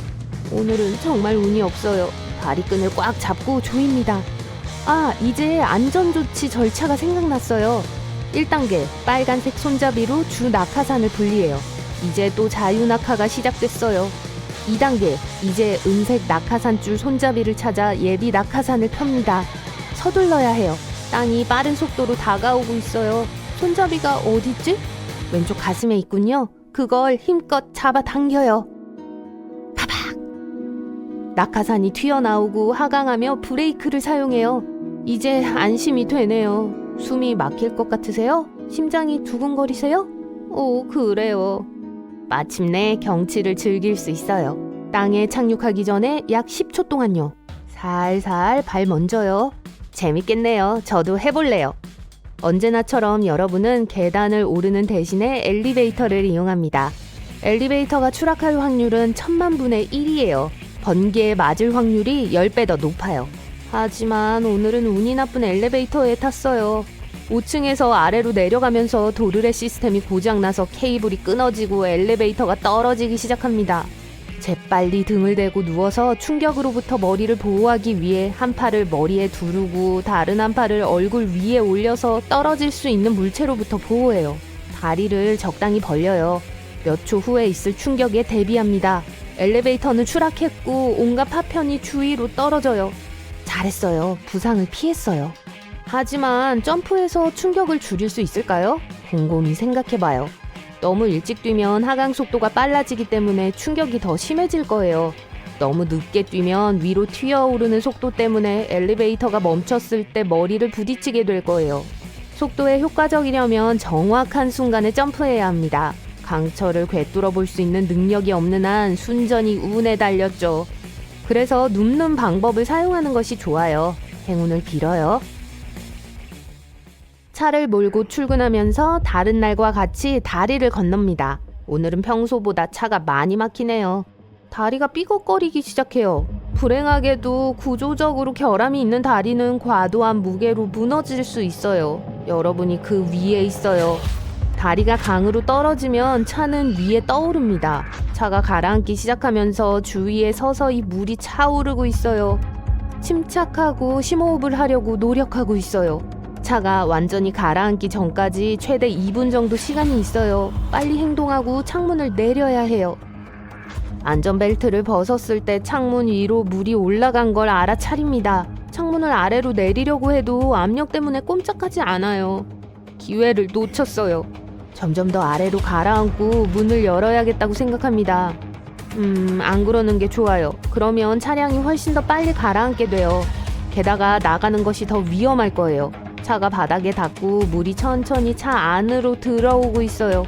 문을 열려고 하는데 압력이 너무 강해서 꼼짝도 안 해요. 물이 들어오는 것을 생각합니다. 안에 충분한 물이 들어올 때까지 기다린다면 압력을 조절해서 문이 열릴지도 몰라요. 하지만 제한된 공기가 남아있는 상황에서 문이 여전히 열리지 않는다면 그건 너무 위험한 일이에요.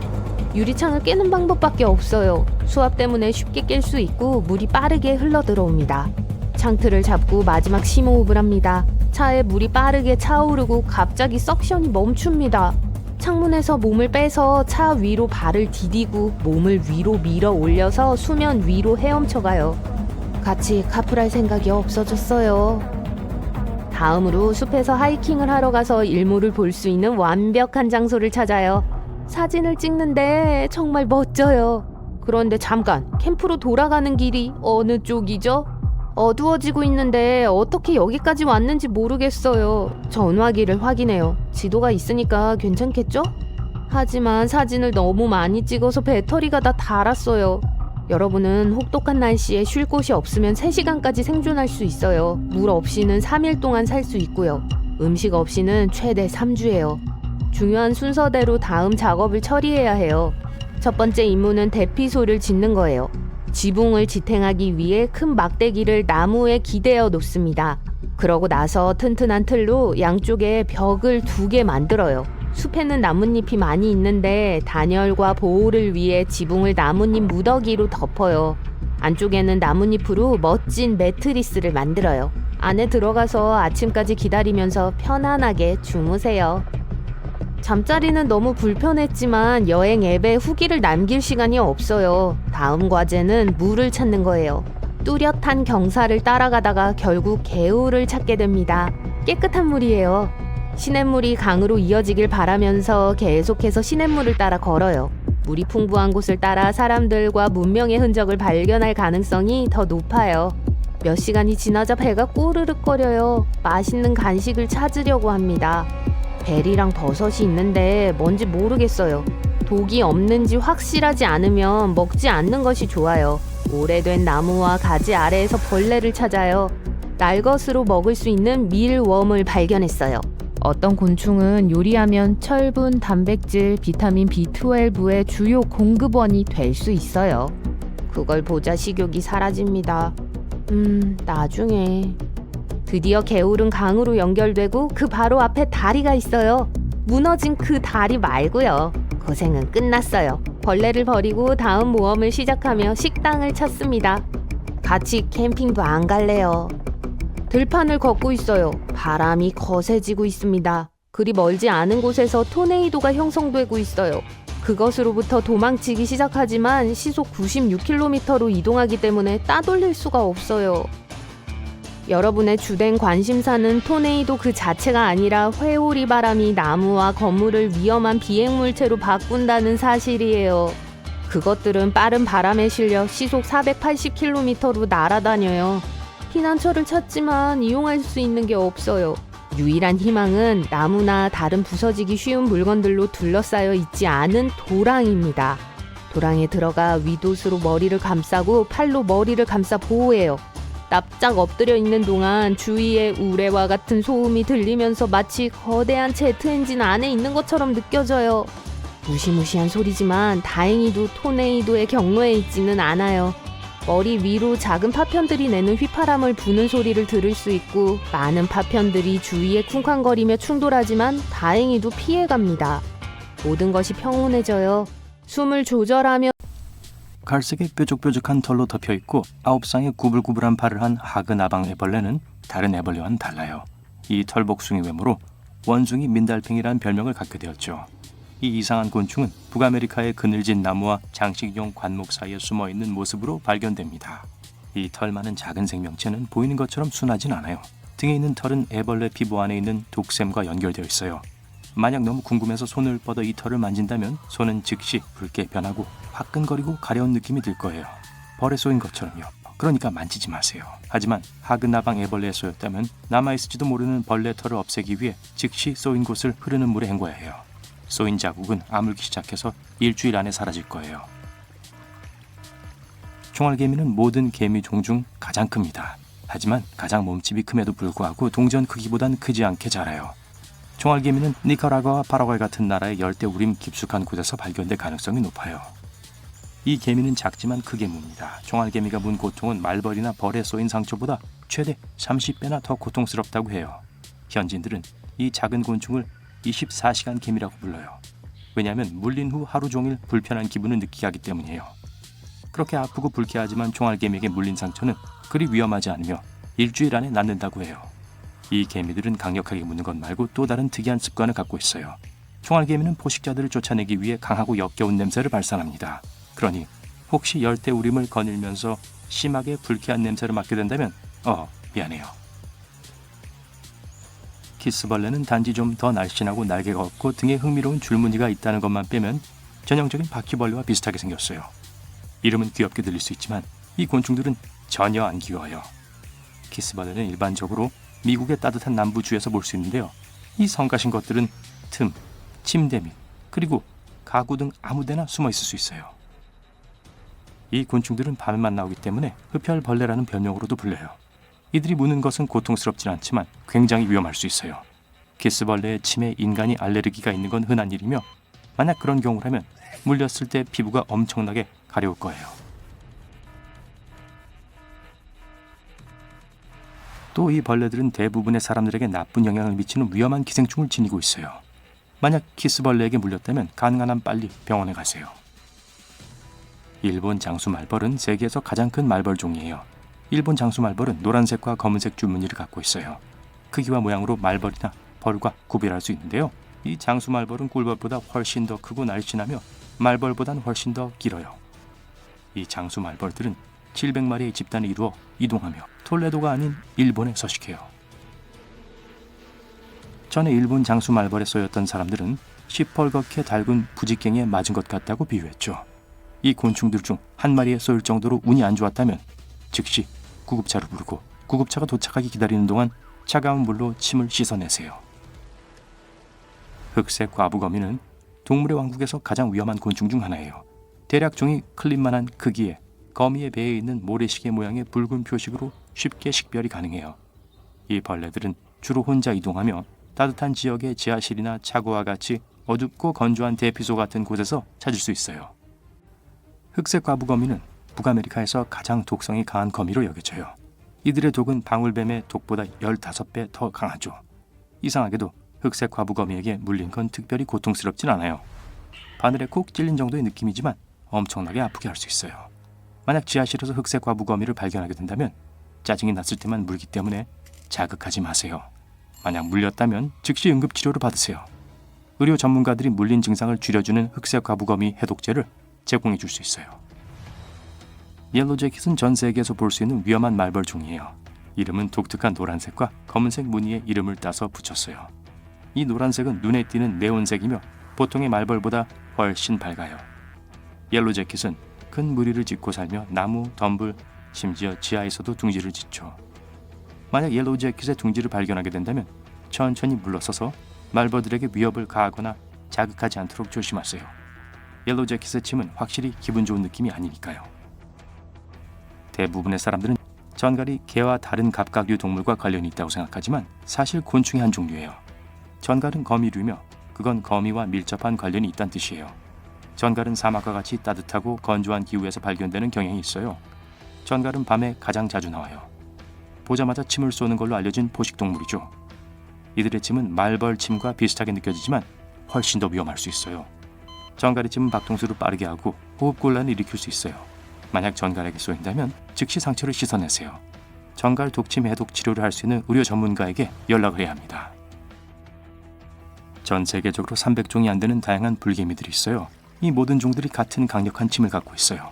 큰 군집으로 돌아다니는 아주 작은 곤충이며 거의 붉은색을 띠는 밝은 갈색을 하고 있어요. 불개미는 미국에서 흔하게 발견할 수 있고 음식에 이끌려요. 초대받지 못한 소풍에 자주 쳐들어가곤 하죠. 제 조카들 같네요. 불개미에 물리면 굉장히 가렵지만 그리 위험하진 않아요. 물린 곳을 차가운 물에 씻으면 가려움을 가라앉히는 데 도움이 될 것이며 일주일 정도 지나면 물린 곳이 없어질 거예요. 만약 가려움증보다 더 심각한 반응을 보인다면 의사에게 긴급 치료를 받도록 하세요. 꿀벌은 우리가 가장 사랑하는 곤충들 중 하나죠. 우리의 꽃들을 수분해주며 우리가 먹을 꿀을 만들고 보통 인간을 건드리지 않아요. 꿀벌은 대규모 군집으로 사는 사회적 곤충이에요. 하지만 놀랍게도 어떤 사람들, 특히 노인들에겐 일반 꿀벌의 침은 매우 위험할 수 있어요. 만약 꿀벌이 여러분을 쏘면 피부에 박힌 침을 즉시 제거하세요. 환부를 비누와 물로 씻어내시고요. 쏘인 곳은 일주일이면 다 나을 거예요. 더 심한 증상으로 고통받는다면 즉시 의료 전문가에게 연락해야 합니다. 타란툴라 호크는 아름다운 녹슨 색상의 날개와 노란색 더듬이를 가진 길고 얇은 곤충이에요. 아시아, 미국, 아프리카 열대우림에서 발견되는 경향이 있죠. 혼자 살며 땅속에 굴을 파서 집을 만들어요. 만약 타란툴라 호크를 우연히 마주하게 된다면 아주 천천히 거리를 두고 피하세요. 이 곤충들은 위협을 감지할 때만 공격해요. 타란툴라 호크는 세상에서 가장 고통스러운 침을 쏘는 것으로 여겨지고 있고 타란툴라 호크의 침의 고통은 말도 안 되게 강력하고 3에서 4분간 지속돼요. 하지만 이 시간이 지나면 응급처치. 전투 말벌은 특이한 종이에요. 다른 말벌들과는 달리 전투 말벌은 노란색 줄무늬가 없고 완전히 검은색이에요. 너무 검어서 파랗게 보일 정도죠. 오, 암살자 같네요. 어떤 사람들은 이 곤충을 북치는 말벌이라고 불러요. 낯선 사람이 다가오면 이 말벌은 마치 행진하는 악단의 드럼 연주자들처럼 동시에 날개를 두들겨댑니다. 전투 말벌은 따뜻한 기후를 선호하며 남아메리카의 열대우림에서 볼 수 있어요. 모든 말벌종 중에서 전투 말벌이 가장 아픈 침을 갖고 있어요. 침에 쏘여도 응급의학적 도움은 필요하지 않으며 일주일 안에 나을 거예요. 아마존 왕 진해는 남아메리카와 카리브해 열대 기후 곳곳에 잠복해 있어요. 눈에 띄는 붉은색으로 세계에서 가장 큰 진해종이며 30cm까지 자랄 수 있어요. 그래서 발이 엄청나게 많은 긴 진해인 거군요. 굉장하네요. 그쵸? 왕진해는 다른 곤충들과 작은 동물들에게 위험한 독을 갖고 있지만 인간에겐 위험하지 않아요. 그럼에도 불구하고 이들에게 물리면 여전히 불쾌하고 타는 듯한 느낌을 받을 수 있어요. 이 생물들 중 하나에게 물린다면 그 증상은 몇 시간에서 며칠까지 지속될 수 있어요. 만약 더 심각한 반응을 보인다면 어떻게 해야 할지 알죠? 반드시. 이게 바로 끝이군요. 여러분은 되는 대로 모든 것을 가방에 싸고 있어요. 음식, 옷, 세면 도구까지요. 뉴스에서는 적색 경보가 화면 전체에서 번쩍입니다. 시계를 보니 때가 됐다는 걸 알 수 있어요. 아직 짐도 다 싸지 않았는데 말이죠. 급히 집에서 뛰쳐나가니 다른 사람들이 급히 가방을 끌고 간 것이 보입니다. 여러분은 차에 올라타서 가능한 한 빨리 차를 몰며 사방으로 뛰어다니는 사람들을 피합니다. 숲속의 외딴 곳에 도착합니다. 여러분은 수년 동안 개인 벙커를 만들어 왔어요. 토네이도, 허리케인, 화산 폭발과 같은 최악의 상황에 견딜 수 있도록 말이에요. 소행성도 견딜 수 있길 바래요. 덤불과 나무 옆에 숨겨져 있는 벙커로 달려갑니다. 아무도 그게 거기 있는지 모를 거예요. 문은 마치 거대한 돈더미가 들어있는 은행 금고문처럼 보입니다. 안에는 어두운 터널을 통해 9m 아래로 내려가는 사다리가 있습니다. 가장 먼저 하는 일은 전원을 켜는 겁니다. 이 모든 것은 지상에 있는 태양 전지판으로 구동되는 강력 배터리로 작동합니다. 백업으로는 연료를 사용하는 발전기가 있어요. 사용할 필요가 없길 바라지만요. 여러분의 인생 좌우명은 안전장치는 많을수록 좋다는 겁니다. 전체 벙커는 콘크리트와 강철로 제작되어 최대 내구성을 유지합니다. 벽의 두께는 몇 미터예요. 드디어 그 안도의 한숨을 내쉽니다. 가까스로 제때에 도착했거든요. 갑자기 땅이 흔들리는 것이 느껴집니다. 벽도 흔들려요. 모든 캐비닛 문이 열리고 저장된 음식이 밖으로 떨어지기 시작하자 여러분의 가슴은 공포로 져야듭니다. 계산을 잘못한 걸까요? 이 벙커가 버틸 수 있을까요? 소행성은 여러분이 있는 곳에서 먼 거리에 떨어졌습니다. 하지만 바로 머리 위에 떨어진 느낌이에요. 그 소리는 귀가 먹먹할 정도이고 충격파는 멈출 줄 모릅니다. 불이 깜빡거려요. 날아다니는 먼지가 시야를 가리고 폐를 채웁니다. 마스크를 잡으면서 이런 생각을 합니다. 이제 끝이야. 벙커가 무너질 거야. 적어도 노력은 했어. 한 달 후. 또 잠 못 이루는 밤을 보내고 아침 식사를 준비합니다. 다행스럽게도 충분한 양의 음식을 저장했어요. 종류도 다양해요. 참치 통조림, 소고기 통조림, 콩, 정어리, 그리고 건조식품도 있어요. 쌀, 분유, 파스타, 국수, 그리고 심지어 간식으로 꿀과 초콜릿까지요. 탄산음료와 주스도 있지만 수분 공급원으로 저장한 것은 주로 물입니다. 이곳은 앞으로도 계속 여러분의 집이 될 거예요. 누가 알겠어요? 몇 주, 몇 달 혹은 몇 년이 될지도 몰라요. 그 생각을 하면 등골이 오싹해집니다. 적어도 여러분은 이상적인 위치에 있어요. 내륙 깊이 해안에서 멀리 떨어져 있기 때문에 해일이 닥치지는 않았을 거예요. 땅 위가 어떤 상태인지 상상도 할 수 없어요. 제발 공룡 멸종 2부 같은 상황이 아니기를 바랍니다. 최악의 시나리오를 떠올리지 않기 위해서 뭔가 관심을 가질 일이 필요해요. 여러분은 부동산 중개인이 잠재적인 구매자들에게 집 구경을 시켜주듯이 집안을 걸어 다닙니다. 입구에 거실이 있어요. 소파와 오래된 잡지, 보드게임이 있는 커피 테이블이 있습니다. 앞에 DVD 플레이어가 있는 작은 벽면 TV가 있어요. 슬프게도 인터넷은 없지만 영화가 여러분을 위로해 줄 거예요. 근처에 있는 테이블에는 외부 세계로 이어지는 귀와 입 역할을 하는 라디오와 통신 스피커가 있습니다. 또한 다양한 책이 있는 서재도 있어요. 고전, 현대, 및 모든 장르가 있어요. 무엇이든 할 거리를 제공해 줄 거예요. 그리고 그 어느 것도 시간을 보내는 데 도움이 되지 않는다면 비디오 게임 콘솔이 TV에 연결되어 있습니다. 그리고 운동하는 곳도 있어요. 단촐해요. 그냥 러닝머신이랑 아령이에요. 건강을 유지하기 위해 충분한 유산소 운동과 역도를 하려고 노력합니다. 두더지처럼 땅 속에 사는 사람치고는 건강하게 말이죠. 물론 부엌이 있습니다. 넉넉한 크기의 미니 냉장고와 온갖 물품을 저장할 수 있는 캐비닛이 달린 스테인리스 스틸 싱크대가 있습니다. 깨끗한 식수를 가져오는 배관과 파이프를 연결시켰습니다. 그것이 작동을 멈추는 경우에 대비해 저장해둔 물도 있어요. 욕실에는 변기, 싱크, 온수 펌프와 연결된 샤워기가 있습니다. 근처에 세탁기와 건조기도 있어요. 작은 작업장도 있습니다. 무언가 고장나면 여기서 고치면 됩니다. 또한 남은 재료로 무언가를 만들 수도 있어요. 필요하면 의자 또는 테이블, 선반에 올려놓고 친구가 되어줄 작은 조각상일 수도 있어요. 계단을 내려가면 벙커에 또 다른 중요한 부분이 있습니다. 바로 온실입니다. 인공 태양열을 제공하는 램프에 의해 작동합니다. 신선한 과일과 야채가 없었더라면 상황이 훨씬 더 나빴을 거예요.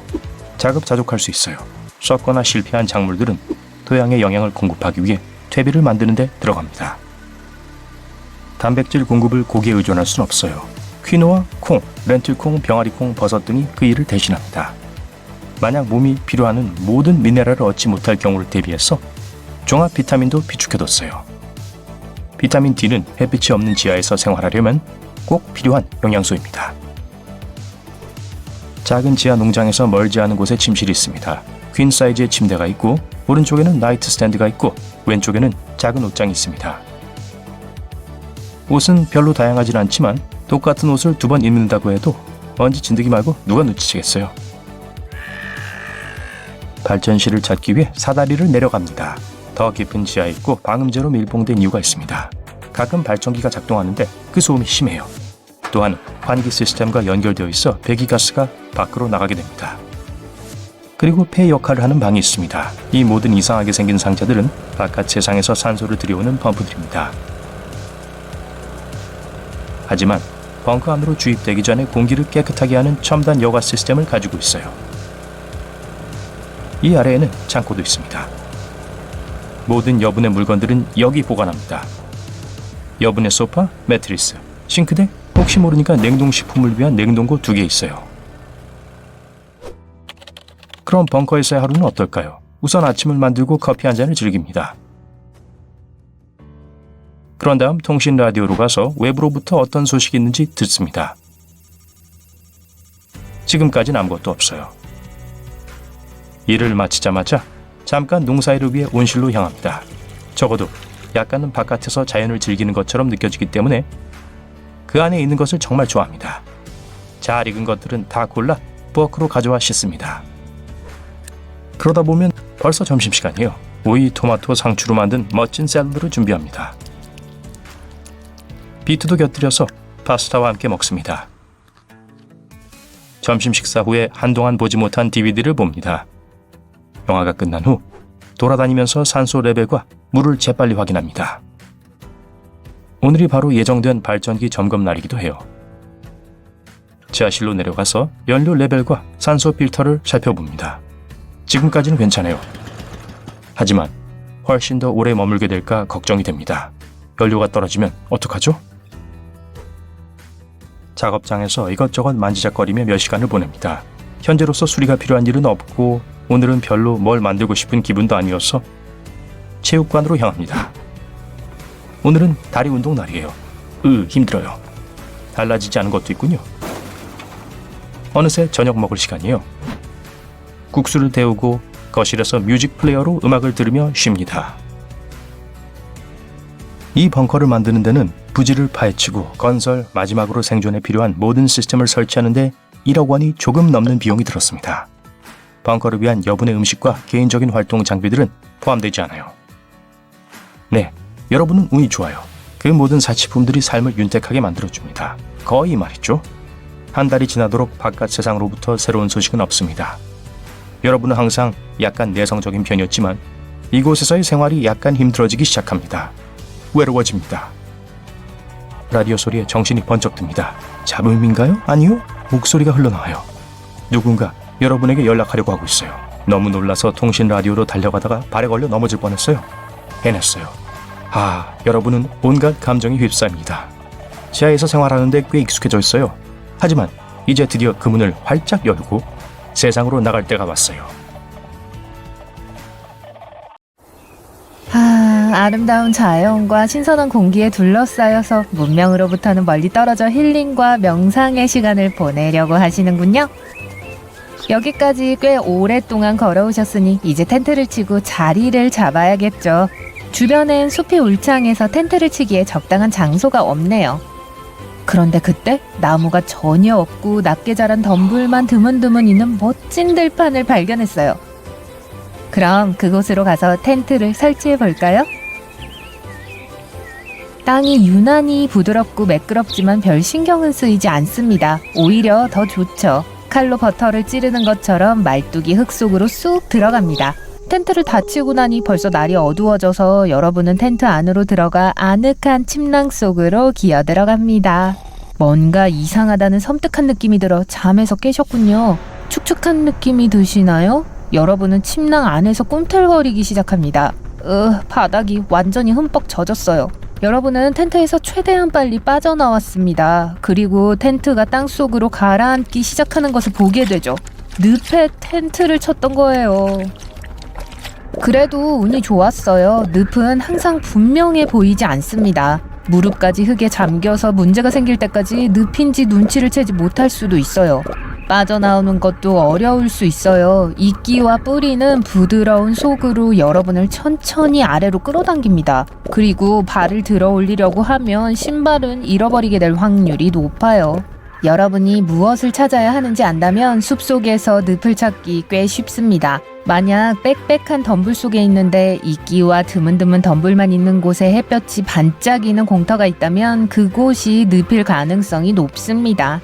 이 조용한 땅을 가볍게 밟아서 확인할 수도 있습니다. 물기가 느껴지면 멀리 떨어지는 게 좋습니다.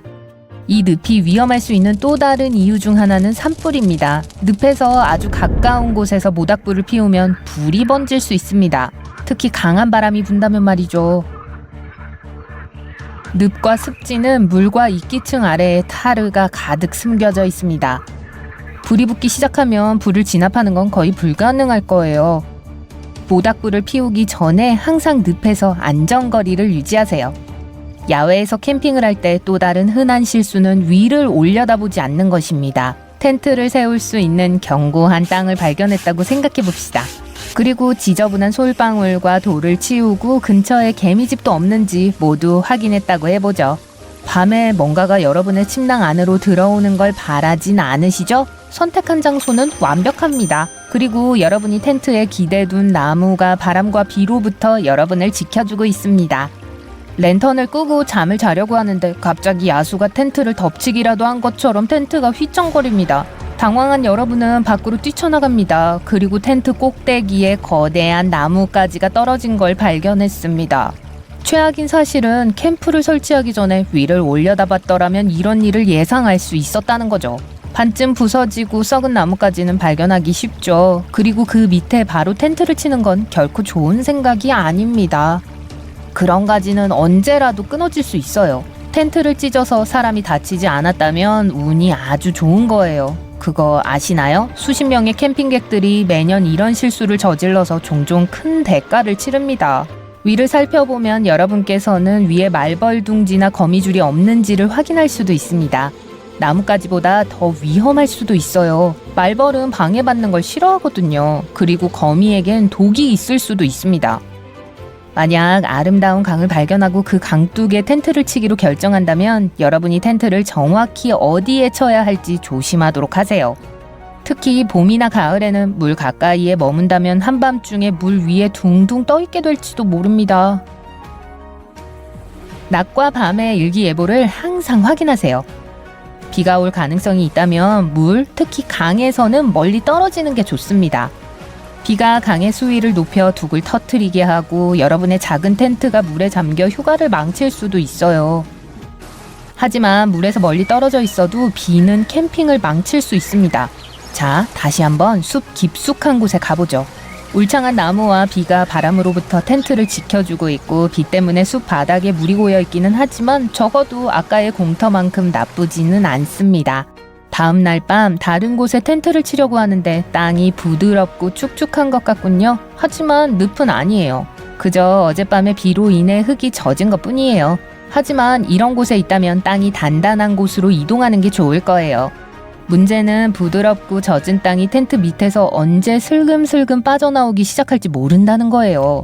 이런 흙의 이동은 늪에 있을 때만큼 위험하지는 않지만 텐트의 말뚝이 풀릴 수 있습니다. 그러면 아까는 텐트였던 것이 이불이 되어서 여러분은 그 밑에 묻히게 될 수도 있습니다. 그리고 아늑해 보이는 계곡에 텐트를 치기로 결정했고 그때 이미 비가 내리고 있었다면 즐겁게 물 위에서 둥둥 떠다닐 준비를 하셔야 합니다. 모든 물은 자연적으로 아래로 흐르게 되어 있습니다. 곧 물이 여러분의 캠핑 장소로 들어오고 결국 텐트 안으로 들어오게 되겠죠. 잠에서 깨어났을 때 빗물에 무릎이 푹푹 빠져 있는 것을 발견하는 건 당연한 일이겠죠. 아, 기나긴 산책을 하고 좀 쉬기에 딱 좋은 장소네요.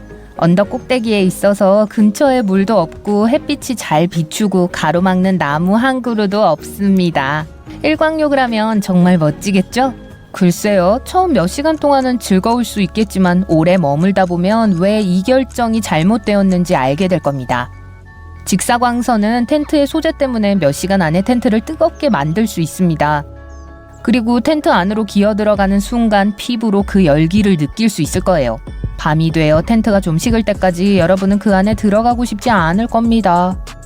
바람도 마찬가지입니다. 탁 트인 곳에서는 엄청난 속도로 돌풍이 불 수도 있거든요. 그리고 만약 말뚝을 제대로 박지 않았다면 여러분은 생각했던 것보다 더 빨리 텐트에 작별을 고할 수도 있습니다. 태양과 바람으로부터 여러분을 보호할 수 있는 나무 근처에 텐트를 치는 게 가장 좋을 거예요. 게다가 일기예보가 여러분에게 유리하지 않다면 외딴 나무 근처에서 야영을 하고 싶은 유혹은 뿌리치도록 하세요. 화창한 날씨와 비가 오는 날씨 모두 괜찮지만 만약 심각한 폭풍이 온다면 혼자 서 있는 나무는 피뢰침이 될 겁니다. 만약 텐트 근처에 있는 나무에 번개가 친다면 어떤 일이 일어날지 상상하기 어렵지 않을 거예요. 그 번개로 핸드폰 충전을 할 수 있을지도 몰라요. 겨울 캠핑을 할 때 날씨는 훨씬 더 위험할 수 있습니다. 직사광선에 대해 한 이야기 기억나세요? 잊어버리세요. 겨울에는 텐트에 비치는 햇볕이 아주 중요합니다. 텐트가 아무리 멋지고 비싸다 해도 추위는 여러분을 괴롭힐 수 있고 일반적으로 추운 계절에는 바람이 훨씬 더 심하죠. 햇볕은 여러분이 심한 추위에 대처하는 데 도움을 줄 겁니다. 캠핑객들이 저지르는 가장 흔한 실수 중 하나는 텐트에서 너무 가까운 곳에서 모닥불을 피우는 겁니다. 다시 말하지만 텐트의 소재는 열을 매우 잘 전도합니다. 따뜻함을 잘 유지해주겠죠. 하지만 불이 쉽게 붙기도 합니다. 모닥불 하나는 여러분의 텐트를 태우기에 충분합니다. 텐트와 모닥불 사이에 충분한 공간이 있는지 확인하고 절대로 불에서 눈을 떼지 마세요. 잠이 들 것 같으면 불을 끄세요. 불이 활활 타오르는 지옥에서 깨어나게 될 수도 있습니다. 곤충은 가장 신나는 하이킹도 망칠 수 있습니다. 모기, 개미, 진드기, 그리고 다른 성가신 벌레들은 여러분이 어디에 있든지 텐트로 들어갈 수 있기 때문에 모기로부터 자신을 보호하세요. 밖에 나갈 때는 모기 퇴치제를 피부에 바르고 과학과 여러분에 오신 걸 환영합니다. 야생에서 길을 걷고 있는데 마른 덤불에서 뱀이 튀어나와 여러분의 발목 위를 묵니다. 참 운도 없네요. 침착하세요. 독이 퍼지는 것을 늦추기 위해 심장 박동수와 혈압을 낮게 유지해야 합니다. 신발과 양말을 벗으세요. 이제 여러분을 문 뱀이 독사인지 아닌지를 알아내야 합니다. 만약 다리에 2개의 깊은 구멍난 상처가 보인다면 독사의 송곳니 자국입니다. 독사가 아닌 뱀에게 물렸다면 U자 모양의 작고 날카로운 이빨 자국이 보일 거예요. 약 600종의 독사가 있는데 살무사와 코브라를 특히 조심해야 합니다. 각각 다른 종류의 독을 가지고 있고 그에 따라 치료 방법도 다릅니다. 만약 살무사에게 물렸다면 상처에 압력을 가하지 마세요. 독을 한 부위에 가두면 조직 손상을 더 악화시킬 수 있습니다. 그러고 난 후 가까운 병원으로 급히 가서 치료를 받아야 합니다. 코브라에 물렸을 경우 독이 몸 안으로 더 이상 퍼지는 것을 막으려면 상처 부위를 붕대로 묶어야 합니다. 물린 사람이 숨을 쉬고 있는지 잘 지켜보세요. 네, 코브라 독은 횡격막을 마비시킬 수 있습니다. 독을 빨아내지 마세요.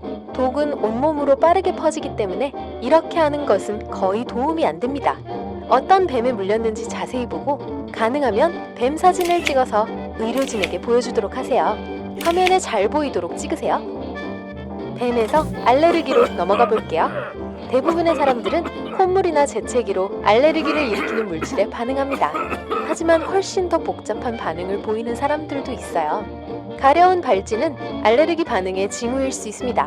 피부염처럼 보일 수도 있고 알레르기를 일으키는 요소에 노출된 일주일 후에 나타날 수도 있습니다. 몇 년 전에 희귀한 사례가 있었어요. 누군가 처음으로 치아 교정을 받았고 일주일 후 손목시계를 찬 부분과 배에 가려운 발진이 생겼습니다. 알고 보니 그 사람은 교정기에 니켈에 알레르기가 있었던 거였어요.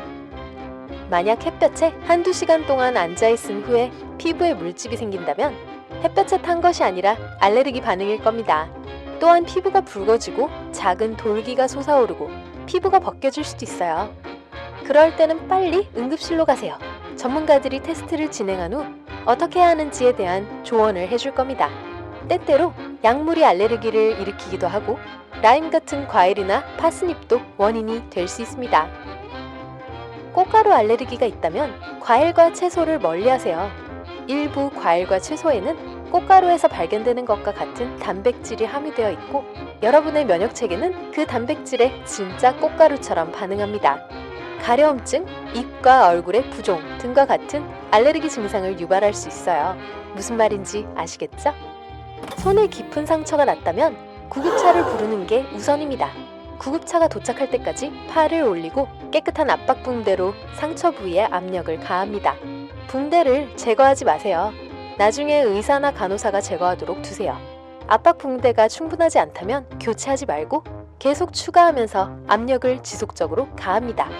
몸의 주요 동맥이 어디에 있는지 알아두어야 응급 상황에서 압박으로 출혈을 멈출 수 있겠죠? 팔뚝에 베인 상처가 있다면 팔 위쪽에 있는 상완 동맥에 압력을 가합니다. 상처가 손바닥에 있으면 손목에 있는 요골 동맥에 압력을 가하세요. 겨울에 눈폭풍이 부는데 차 안에 갇혔습니다.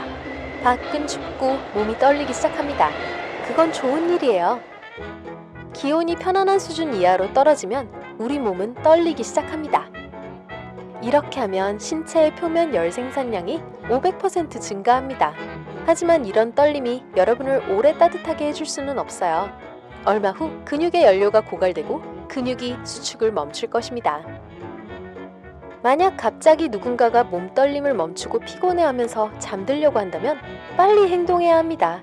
실내로 데려가서 젖은 옷을 모두 벗기고 손과 발을 문지르고 담요를 덮어주고 따뜻하고 건조한 것으로 가슴, 목, 아랫배를 열찜질해주세요.